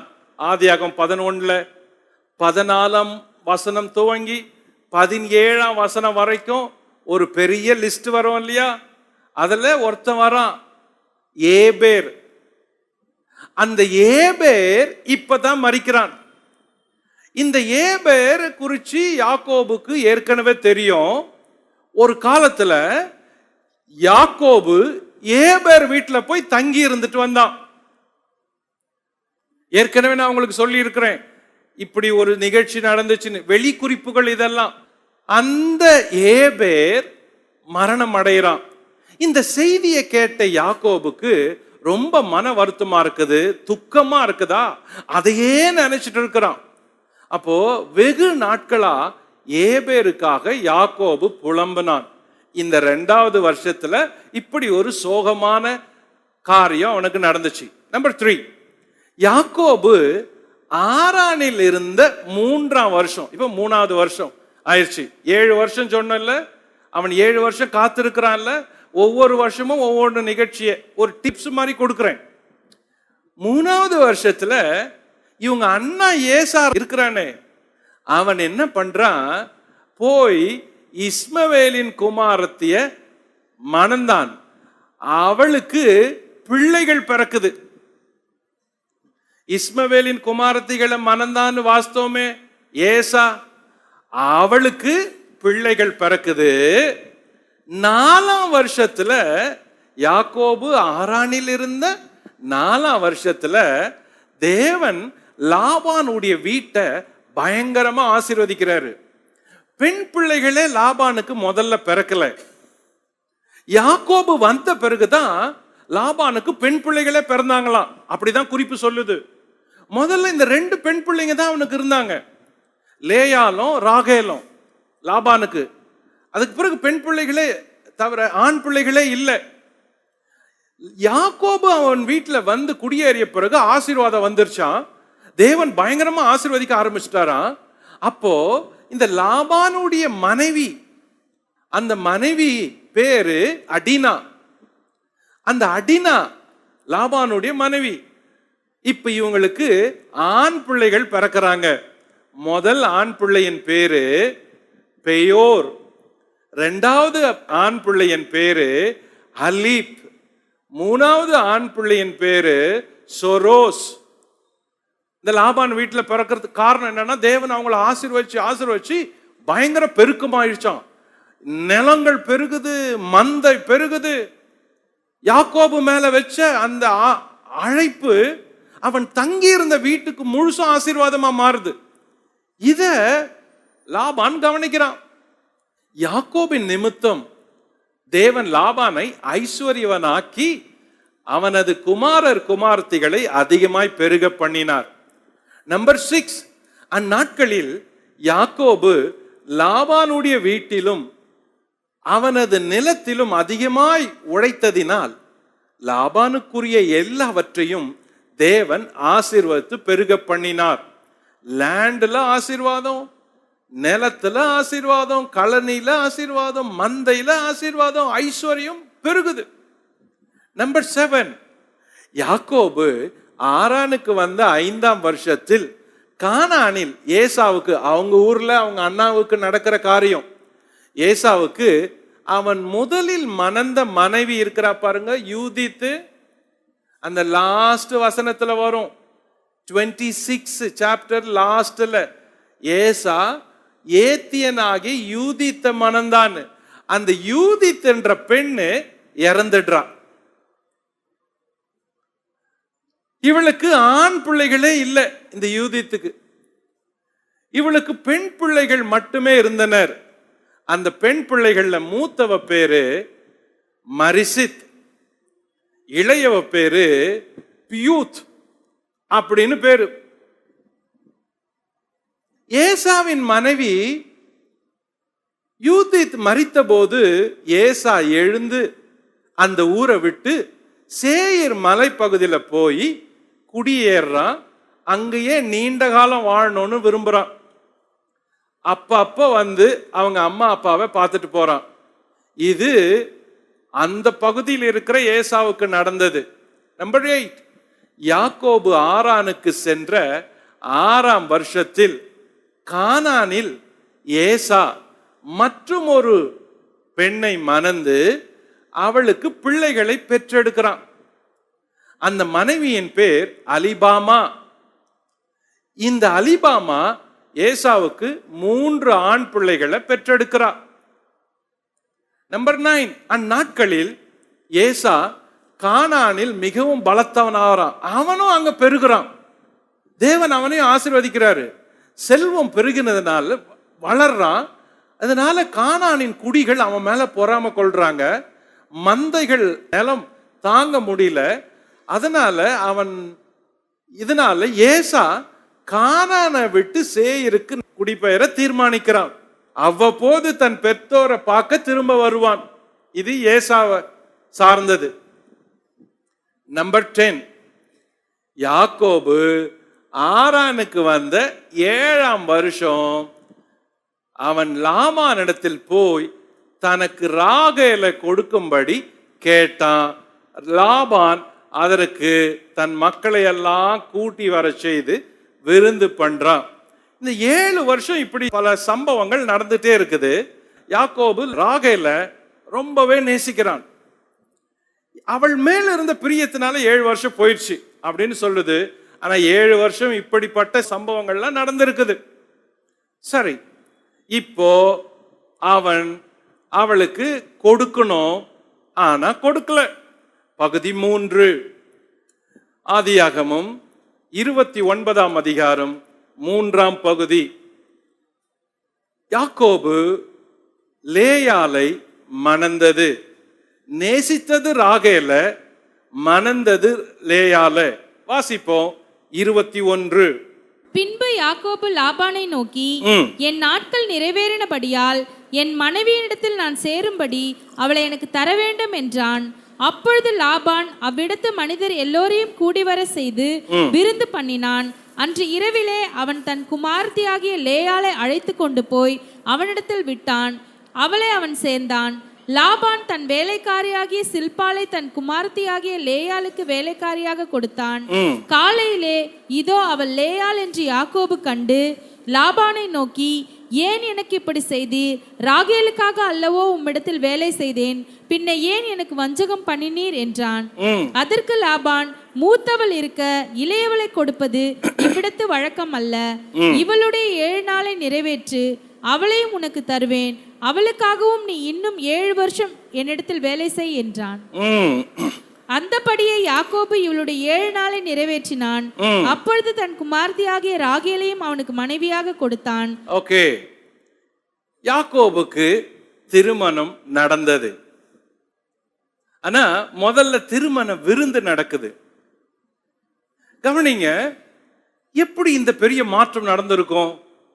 7 வருஷம் ஒருத்தன் ஒரு பெண்ணை நேசிக்கிறான்னா எப்படி நேசித்திருப்பான்? அதுல அந்த வசனம் சொல்லும், அவன் முதல்ல 2 பேரை பார்த்திருக்கிறான். அந்த லேயாள் கண்கள் கூச்ச பார்வையா இருந்துச்சு. ராகேல் மிகவும் சௌந்தரியம் உள்ளவளா ரூபவதியா இருந்தான். ஆக்சுவலி வேற ஒரு மொழிபெயர்ப்பு எப்படி சொல்லணும்னா, லேயாள் தன் கண்களில் அழகானவளா இருந்தாள், ராகேலோ தன் உருவம் முழுவதிலும் அழகானவளா இருந்தாள் அப்படின்னு சொல்லும். ஆனா யாக்கோபுக்கு இந்த ராகேல் மேல பிரிய வந்ததுக்கு காரணம், அவளும் ஒரு காரணம். வாழ்க்கையில அந்த நேசம், ரியல் நேசம் எங்க இருக்குதோ அங்கதான் வாழ்க்கையும் இருக்கணும். இல்லாட்டி அந்த வாழ்க்கையில ஒரு போராட்டமும் யுத்தமும் வெறுமையும் மாயையும் கலந்திருக்கும்.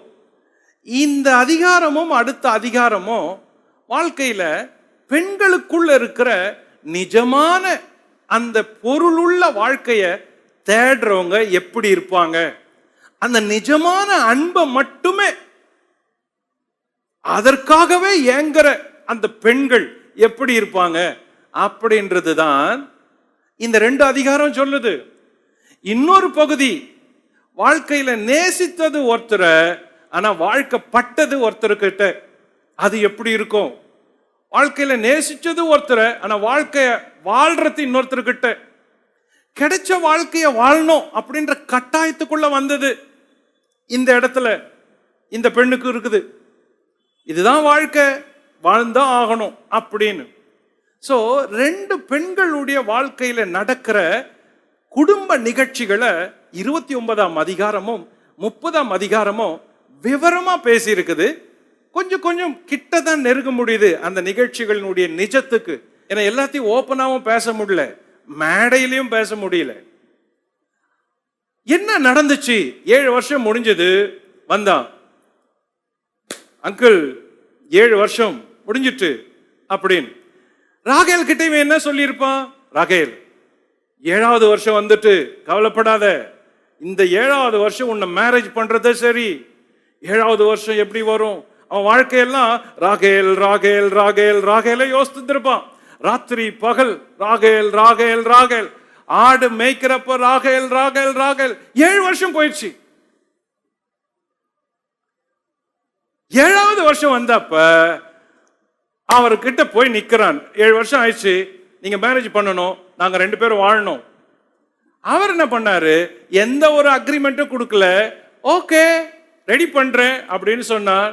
எல்லாரையும் கூப்பிட்டு முதல்ல விருந்து நடக்குது. விருந்து நடந்த பிறகு அன்று இரவு யாக்கோபு ரூம்ல இருக்கிறான். மணப்பெண் வீட்டுக்குள்ள போனோம், ரூமுக்குள்ள போனோம்.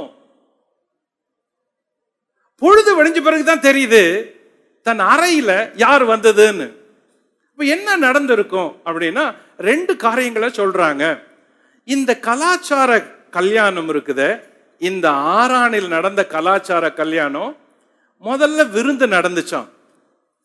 லாபான் என்ன பண்ணானா, தன்னுடைய மகளை ரொம்ப கண்டிப்பா சொன்னானா, ரேச்சல் பார், நீ யாருக்கும் சொல்லக்கூடாது, வெளியவே வரக்கூடாது, நீ அன்னைக்கு மட்டும் வெளியே வரக்கூடாதுன்னு அப்பா கண்டிஷனை ஸ்ட்ராங்கா போட்டுக்கிறாரு. அந்த பொண்ணு மறு வார்த்தை சொல்லல. அதான் முதல்ல பார்த்தோம். அப்பாவுக்கு பயந்து பயந்து வாழ்ற பெண்ணுங்க. அப்பா கெட்டது செஞ்சாலும் வெளியே சொல்ல முடியாது, நல்லது செஞ்சாலும் வெளியே சொல்ல முடியாது. அது மாதிரி ஒரு முரட்டு அப்பா. இளகிய மனசோ அன்போ, அன்புக்கு மதிப்பு கொடுக்கிற அப்பாவோ, சாஃப்ட் டெண்டர் கான் சென்ஸோ அந்த அப்பாவுக்கு இல்ல, இந்த லாபானுக்கு. அப்படி இருந்திருந்தா 7 வருஷம் தான் சொந்த மகள் ஒருத்தனை நேசிக்கிறான்னு தெரியும். ஆனா அந்த 7 வருஷம் முடிஞ்சப்ப அந்த மகளை கொடுக்காத வேற ஒரு மகளை கொடுக்கறான்னா அந்த தகப்பனுக்கு அந்த அன்பு, பாசம், நேசம், அந்த சாஃப்ட் டெண்டர் ஹார்ட் லவ் எதையுமே உணராதவன். அப்படி ஒரு உணர்வு அந்த ஆளுக்கு இருந்திருந்தா, என் பிள்ளை இவ்வளவு நாள் காத்திருந்தா, ஒருத்தனுக்காக காத்திருந்தா, என் பிள்ளை என் பேரையே கெடுக்கல, நல்லவளா இருந்தா, 7 வருஷம் ஒரே ஒருத்தனை நேசித்தா, அவனுக்காக காத்திருக்கிறா அப்படின்னு அந்த அப்பன் அந்த கல்யாணத்தை சந்தோஷமா பண்ணியிருக்கணும். லாபான் பண்ண சூழ்ச்சிகளை கவனிங்க. அந்த விருந்துல யாக்கோபு மனம் முடிக்க வேண்டிய ராகேல அவன் வெளியே அனுப்பல. ஜனங்களுக்கெல்லாம் சொல்லி இருக்கிறான், என் பெரிய பொண்ணுக்கு தான் கல்யாணம் அப்படின்னு. அதனால யாக்கோபுக்கு அன்னைக்கு என்ன நடக்குதுன்னு தெரியல, ரகசியமாவே இருந்துச்சு. வேற ஒரு வெளிக்குறிப்பு சொல்லுது, அன்னைக்கு விருந்துல ஜனங்கள்லாம் யாக்கோபை பார்த்து லேயா ஏ லேயா ஏ லேயா அப்படின்னு கத்துனாங்களாம். யாக்கோபுக்கு ஒன்னும் புரியலையா, என்ன லேயா என்ன பார்த்து ஏ லேயா ஏ லேயான்றாங்களே அப்படின்னு அவனுக்கு புரியல. இவன் பேசிக்கா இந்த ஆளு கொஞ்சம் மக்கு. 7 வருஷமா நேசித்தியடா, அவளுக்கு குரல் கூடவா உனக்கு தெரியாது? அப்ப இருட்டுல வர பெண்ணு கூட உனக்கு கண்டுபிடிக்க முடியல, பொழுது வஞ்சுதான் தெரியுதுன்னா நீ எப்படிப்பட்ட மக்கா இருப்ப? அதனால தான் நீ ஒரு பொண்ணுக்காக 7 வருஷம் உன்னை வச்சே வேலை வாங்கிட்டான். இருந்தாலும் உன்னை காட்டி காட்டியே வேலை வாங்கிட்டான். அழகான பெண்ணை காட்டி காட்டியே அவனை நல்லா புழிஞ்சு வேலை 7 வருஷம் வாங்கிட்டு இப்போ ராத்திரில வேற ஒரு பொண்ணை அனுப்புறான்னா இவன் எவ்வளவு ஒரு டெக்னிக் தெரிஞ்ச ஃபாதரா இருப்பான் பாருங்க. இவனுக்கு இது புரியல. ஹே லேயா ஹே, சரி விருந்து முடிஞ்சிச்சு, இரவு வந்துச்சு. இரவு வந்ததுமே வீட்டுல எல்லா விளக்குகளும் அணைக்கப்படுது. கேட்டா இது எங்க ஊர் பாரம்பரியம் அப்படின்னு சொல்றான். எங்க ஊர் கலாச்சாரம் இப்படிதாங்க, ராத்திரியில விளக்கு அணைச்சிருவாங்க அப்படின்னு. சரி, அடுத்த ஒண்ணு செஞ்சிருக்கிறான்.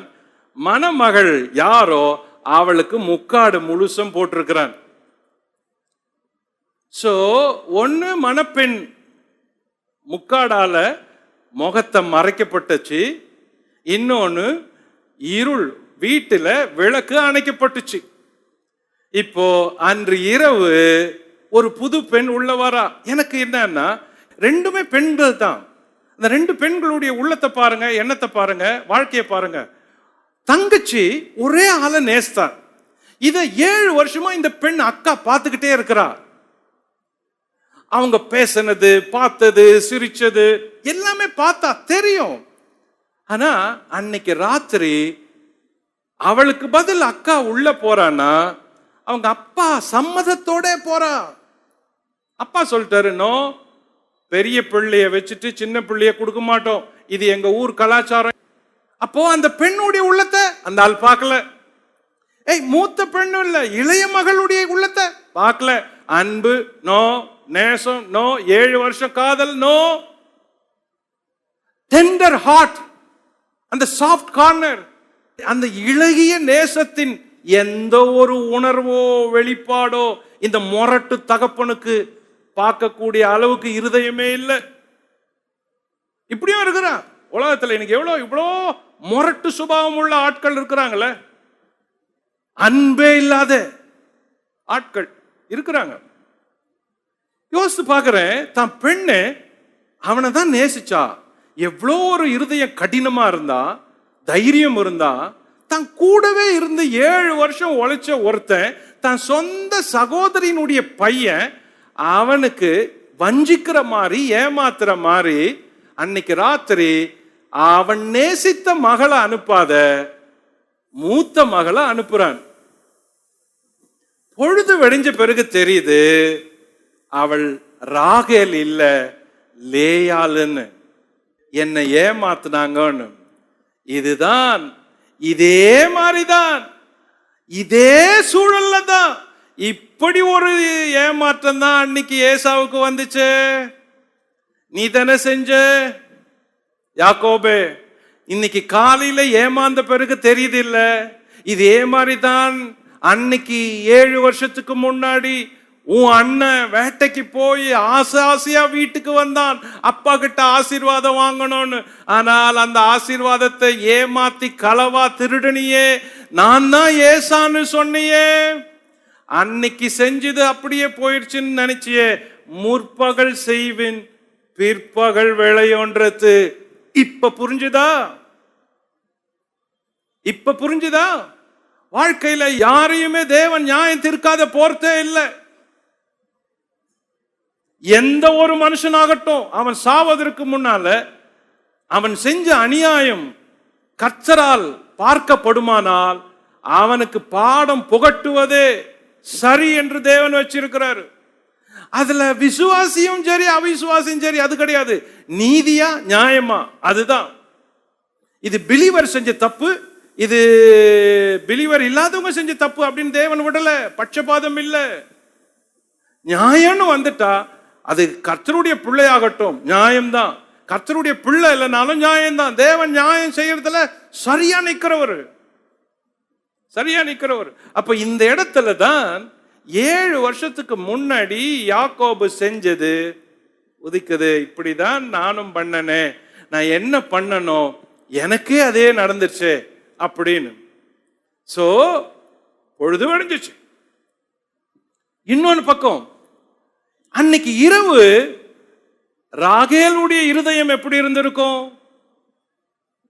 என்னடா இது, அப்பா நம்மளை இப்படி பண்ணிட்டாரு, உள்ள போட்டு அடைச்சிட்டாரு, வெளியே சொல்லல, அவளை நேசிச்ச என் வாழ்க்கையில இப்படி ஒரு சோகமா?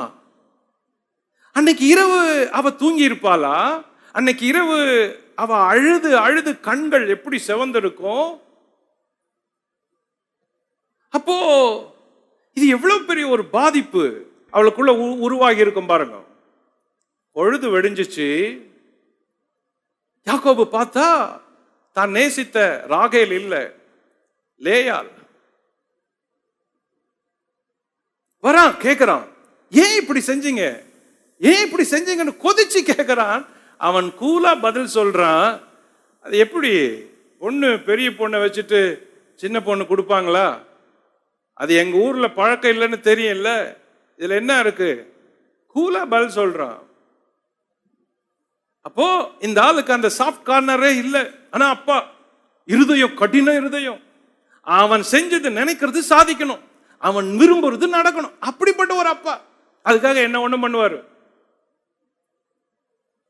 சொன்னா, நான் 7 வருஷம் இப்ப கூட ஒண்ணும் இல்லையா, ஒரு வாரம் அவ கூட இருந்து செய்ய வேண்டிய கடமைகளை செஞ்சுட்டு வா, அப்புறம் 7 வருஷம் அவளை கட்டுன்னு போ அப்படின்றாரு.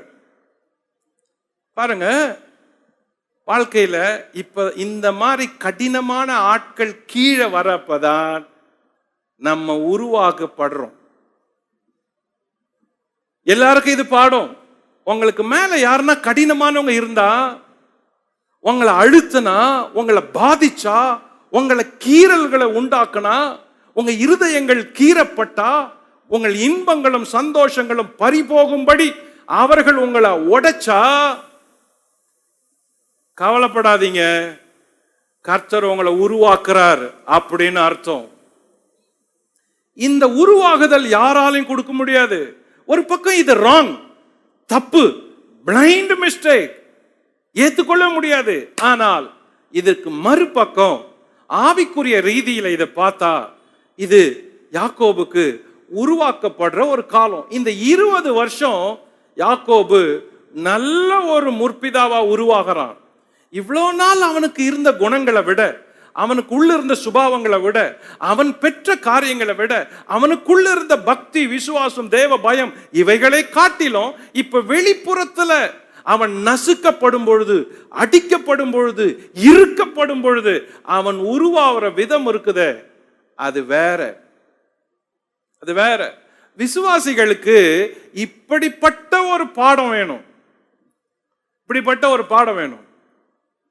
ரொம்ப விசுவாசிங்க ஏன் பயப்படுறோம்? எதுக்கு எடுத்தாலும் சின்ன சின்னதா தான் பயந்துருவோம்.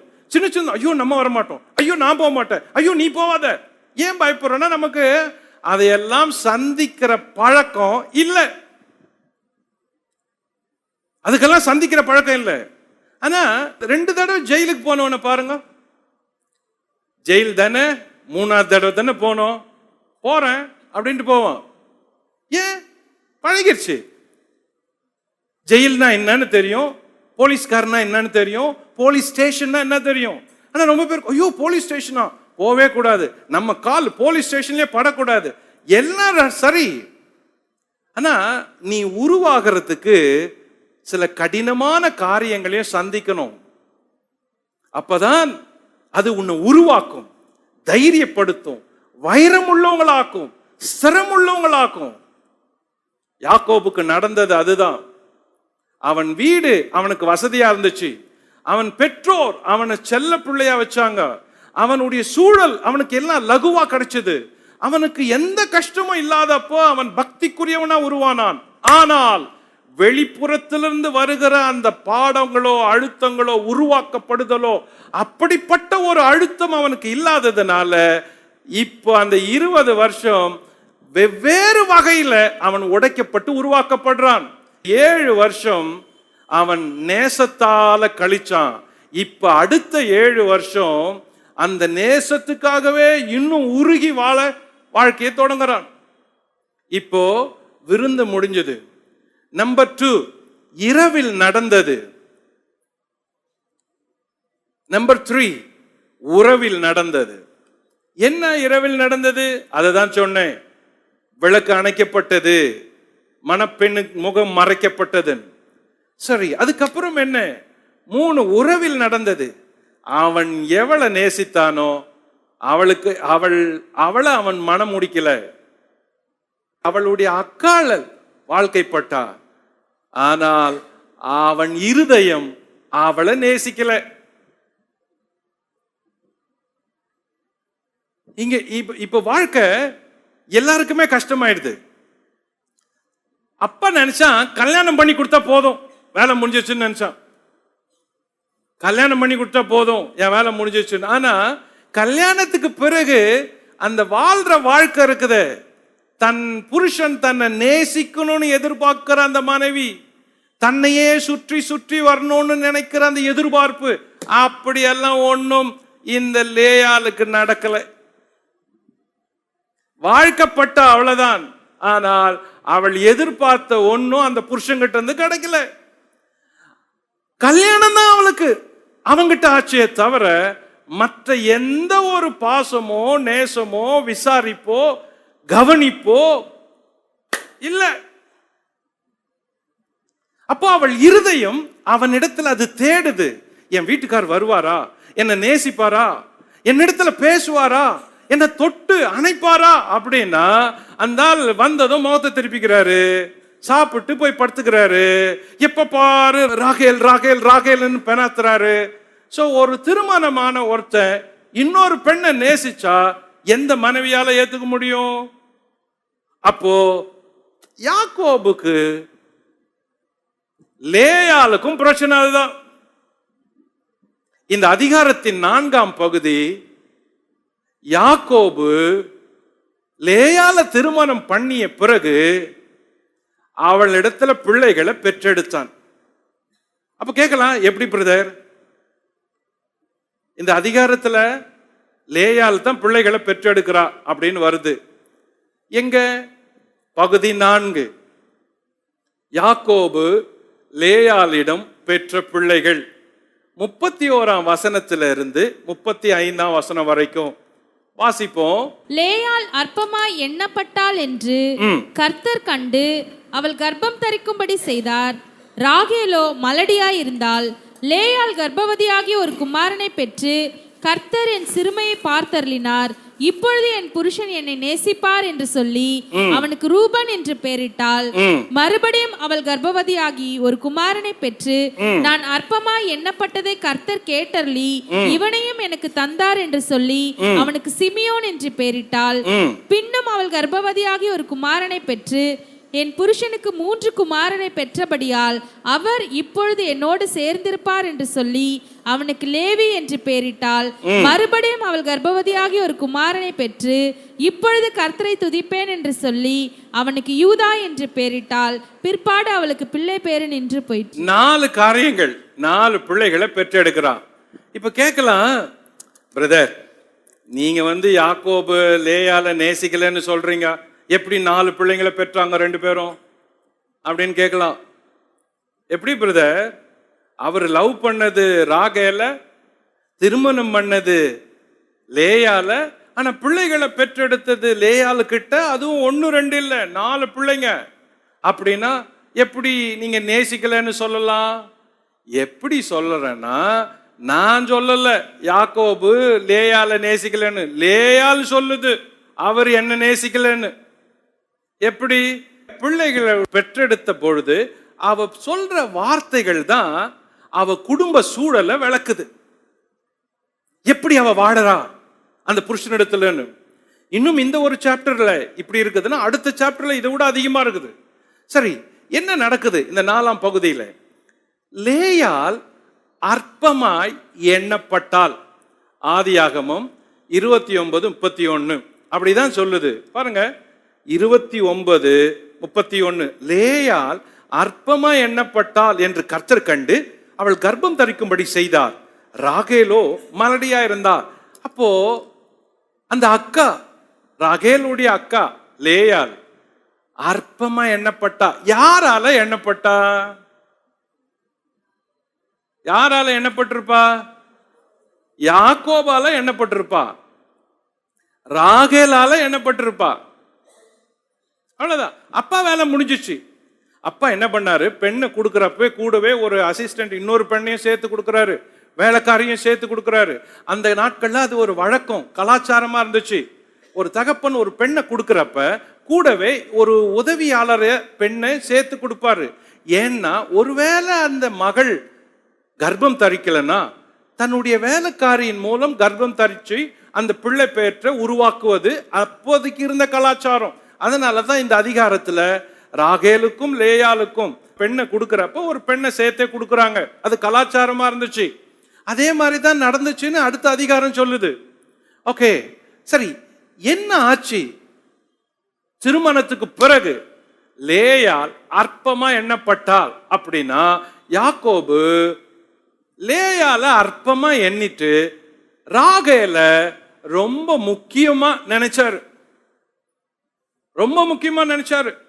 எப்பவுமே ராகேல் தனி, லேயால் செகண்டரி. ஃபர்ஸ்ட் குவாலிட்டி எல்லாமே அந்த ராகேலுக்கு, ஒண்ணுமே இல்லாத லேயாளுக்கு. இப்படிதான் பல நாள் போச்சு. அப்போ அற்பமா எண்ணப்படுறத அந்த மனைவி உணர்றா. ஒரு புருஷன் அந்த மாதிரி அற்பமா என்ன அந்த வாழ்க்கையில எப்படி கனமோ அன்போ ஈர்ப்போ பாசமோ இருக்கும்? எப்படி இருக்கும்? இருக்காதே. ஆனா இங்க பிள்ளைங்களை பெற்றெடுத்தாங்கன்னு சொல்றாங்கல்ல, இது எப்படின்னா, இது பகலைக்கெல்லாம் அற்பமா எண்ணிட்டு ராத்திரிக்கு மட்டும் மனைவியை தேடுறது. அப்படி பலர் இருக்கிறாங்க. ஒன்லி நைட்டுக்கு மட்டும்தான் மனைவி ஞாபகம் வருது, இரவுக்கு மட்டும்தான் அவங்கள தேடுறது.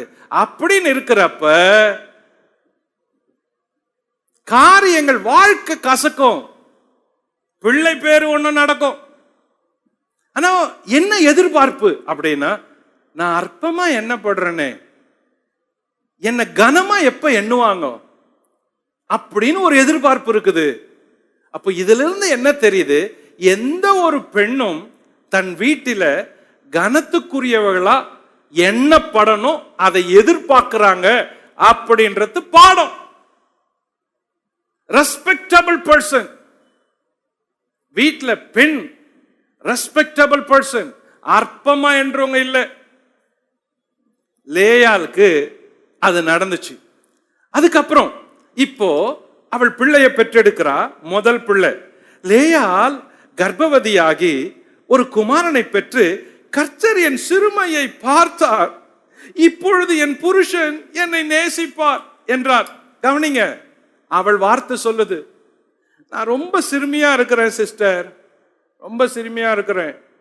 அவர் அவ கூட தான் இருக்கிறாரு, ஒரு நாளெல்லாம் அவ கூட தான், எப்போது வராரு போறாரு, சாப்பிட்டியா, எப்படி இருக்கிறேன்னு கேட்கவே இல்லை.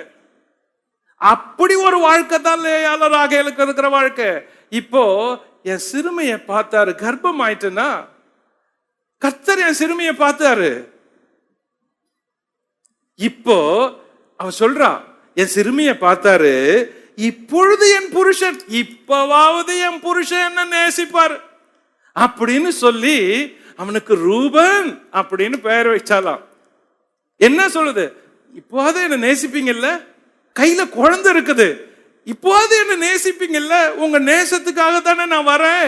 ஆனா நீங்க அவ கூடவே இருக்கிறீங்க, அவ கூடவே பேசுறீங்க, அவளைதான் அதிகமா நேசிக்கிறீங்க. ஏதோ இதுக்கு முன்னாடி நேசித்தீங்க, ஆனா இப்ப நான் திருமணம் பண்ணிட்டேனே, ஏன் என்ன நேசிக்க மாட்டீங்க? சோ ஒரு பெண்ணுடைய அந்த உள்ளத்தில் இருக்கிற குரல் இருக்குத நேசத்துக்கு, அப்படியே அது அங்கலாய்க்குது, நேசத்துக்கு அங்கலாய்க்கு. இப்போ என் புருஷன் என்ன நேசிப்பார் அப்படின்னு சொல்லி ரூபன் அப்படின்னு பெயர் வைக்கிறார்.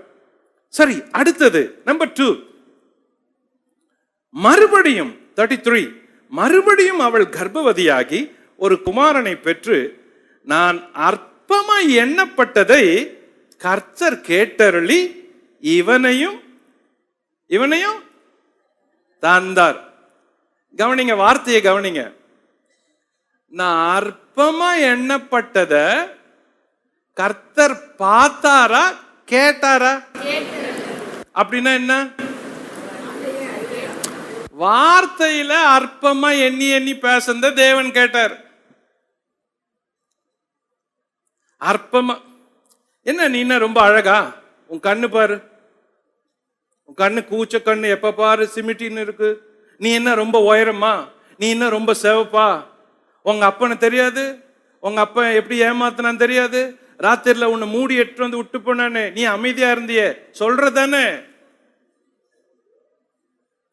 இது மாதிரி ஒரு நாள் சொன்னா பரவாயில்ல, இது குத்தி குத்தி சொன்னா ரொம்ப. உன்னை பத்தி தெரியாதா? நீ ராத்திரில இருட்டுல வந்தவல்ல. வார்த்தை எப்படி இருக்கும்? உன்னை பத்தி தெரியாதா? தங்கச்சி ஏமாத்தினவளோ, தங்கச்சி அன்ப விட்டுட்டு தெரியாத வந்திய. வார்த்தை ஒரு நாள் இல்ல, ஒவ்வொரு நாளும் இப்படியே குத்தி குத்தி இருந்தா அவள் இருதயத்தை தச்சுது. இப்ப சொல்றா, என் சிறுமையை பார்த்தாரு, இனிமேலாவது என் புருஷனை நேசிப்பாரு. அதுக்குள்ள நான் அற்பமா எண்ணப்பட்டேன், என்ன ஒரு பொருட்டாவே நினைக்கலைங்க, என்ன ஒரு ஆளாவே அந்த வீட்டில் அவர் நினைக்கல. அவங்க 2 பேர் இருக்கிறாங்களே, அவங்க என்னதான் லவ்வோ அவங்களுக்கு, ஆனா அந்த லவ்ல அவங்க கண்ணுக்கு என்ன தெரியவே இல்லை, என்ன ஒரு பொருட்டாவே மதிக்கலைங்க. இந்த வீட்டில் என்ன ஒரு ஆளாவே நினைக்கல, எல்லாம் அவங்க தான். அப்போ வார்த்தையில அற்பமா பேசினத தேவன் கேட்டாரு அப்படின்னு சொல்லி அடுத்த பிள்ளைக்கு பெயர் வைக்கிறா. பெயரு சிமியோன் அப்படின்னு. நம்பர் 3, பின்னும் அவள் 34 பின்னும் அவள் கர்ப்பவதியாகி ஒரு குமாரனை பெற்று என் புருஷனுக்கு 3 குமாரனை பெற்றபடியால் அவர் இப்பொழுது என்னோடு சேர்ந்திருப்பார். ஐயோ, அந்த பெண்ணுடைய ஆதங்கம் பாருங்க. எப்படியோ வாழ்க்கையில விபத்து மாதிரி அவளுக்கு விவாகமானது. சிலருக்கு அப்படி ஆவது உண்டு. நினைக்காத இடம் கம்பல் பண்ணி கட்டிட்டு இருப்பாங்க. நீங்க விரும்பி இருக்க மாட்டீங்க, ஆனா கம்பல் பண்ணி கட்டிடுவாங்க. அப்பா சத்தியம் வாங்கினாரு, கட்ட வச்சுட்டாங்க. அவனை கட்டலன்னா செத்துருவான்னாரு. நீ நேசிக்கிற அந்த பையனை விட்டுட்டு நாங்க காட்டுற பிள்ளைய தான் கட்டணும்னு சொன்னாங்க, வேற வழி இல்லை. சோ இப்படி கம்பல் பண்ணி புஷ் பண்ணி ஒருத்தனுடைய வாழ்க்கைக்குள்ள போய் வாழு அப்படின்னு சொல்லப்பட்ட ஒரு குடும்ப ஹிஸ்டரி இங்க இருக்குது. இதே மாதிரி எவ்வளவு பேருக்கு நடக்குது? அப்படி செய்யறாங்களே, எத்தனையோ பெற்றோர் அப்படி செய்யறாங்களே, எத்தனையோ பேர் அப்படி வாழ்க்கைப்பட்டு இன்னைக்கு வரைக்கும் அழறாங்களே. சிலர் வேற வழியே இல்லை, இதுதான் வாழ்க்கை அப்படின்னு நினைச்சுக்கிறாங்க. ஆனா சிலர் அத வாழ விரும்பாமையே வாழ்றாங்க. சொல்றா, இனிமேலாவது என் வீட்டுக்காரு புருஷன் என்ன சேர்ந்து இருப்பாரு. அப்படின்னா என்ன அர்த்தம்? அவர் என் கிட்ட வரவே மாட்டாரு, எங்க வீட்டுக்கே வரமாட்டாருங்க. எல்லா நாளும் அங்கதான் இருக்கிறாரு, என் கூட வரவே இல்லை. எங்க வீட்டுல வர்றதில்லை, சாப்பிடுறதில்லை, என்ன விசாரிக்கிறது இல்லை, எல்லாம் அங்க.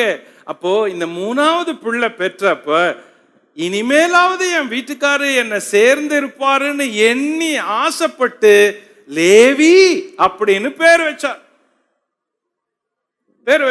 அப்போ இந்த வீட்டுக்காரர் என்ன பண்ணாருன்னா, வருவாரு, போவாரு, படுப்பாரு, போயினே இருப்பாரு, அவ்வளவுதான். ஏதோ ஒரு கடமைக்கு ஏதாவது கொடுத்துட்டு போயிட்டே இருக்கிறாரு. அன்பே இல்லை.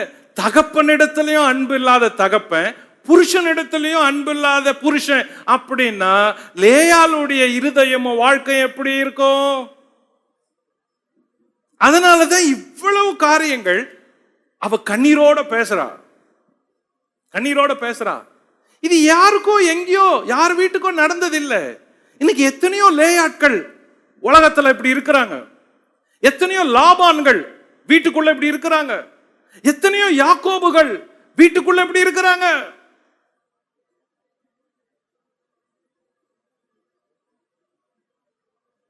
பார்த்தா பொறுத்து அந்த வராரு, வரவே இல்லை, வந்துட்டு போயிடுறாரு, நிக்கவே இல்லை. எவ்வளவுதான் பாக்குறது, கையில குழந்தை, பார்த்தா பொறுத்து 4வது பிள்ளை கர்ப்பமாச்சு. அவ சொன்னா, இனி மனுஷனை நினைச்சு அவரை பத்தியே யோசிச்சுட்டு இருக்கிறத விட கர்த்தரை பத்தி யோசிக்கலாம், நினைக்கலாம், கர்த்தரை துதிக்கலான்னு சொல்லி 4வது கர்ப்பமாகறப்ப அவள் தன்னுடைய பேச்ச மாத்துறா. எப்படின்னா ஆவிக்குரிய விதமா தன்னை மாத்திக்கிறா. அவ சொல்றா, 4வது பிள்ளைய பெற்றெடுக்கிறப்ப மறுபடியும் 35 மறுபடியும் அவள் கர்ப்பவதியாகி ஒரு குமாரனை பெற்று இப்பொழுது கர்த்தரை துதிப்பேன் என்று சொல்லி அவனுக்கு யூதா என்று பெயரிட்டான். லாஸ்ட் என்ன சொல்றானா, ஓகே, இவ்வளவு நாள் புருஷன் நேசிப்பாருன்னு பார்த்தேன், நேசிக்கல. புருஷன் வருவாருன்னு பார்த்தேன், வரல. ஓகே, இனிமே நான் கர்த்தரை பிடிச்சுக்கிறேன். கர்த்தர் தான் எனக்கு நிரந்தரம், நிஜம். அவர் தான் என்ன நிரப்புவாரு, அவர் தான் என்ன கௌரவப்படுத்துவாரு, அவரை தான் இனிமே துதிக்கணும் அப்படின்ற ஒரு பாடத்தை லேயால் இப்ப கத்துக்கினா. உடைக்கப்படும் பொழுதுதான் பாத்திரங்கள் உருவாகுது, வாழ்க்கை உருவாகுது.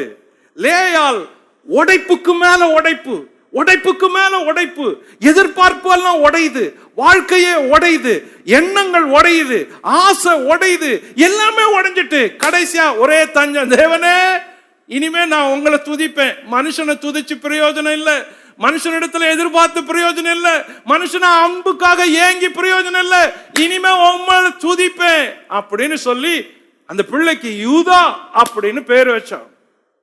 எனக்கு அன்பானவர்களே, இதே வாழ்க்கையை வாழ்ற சகோதரிகளே, இதே வாழ்க்கையை வாழ்ற சகோதரர்களே, இந்த அதிகாரம் குடும்பங்களுக்கு உள்ளே ஒரு பெரிய ஈரமுள்ள இருதயத்தையும் பாசமுள்ள உறவுகளையும் உருவாக்கக்கூடிய அதிகாரம்.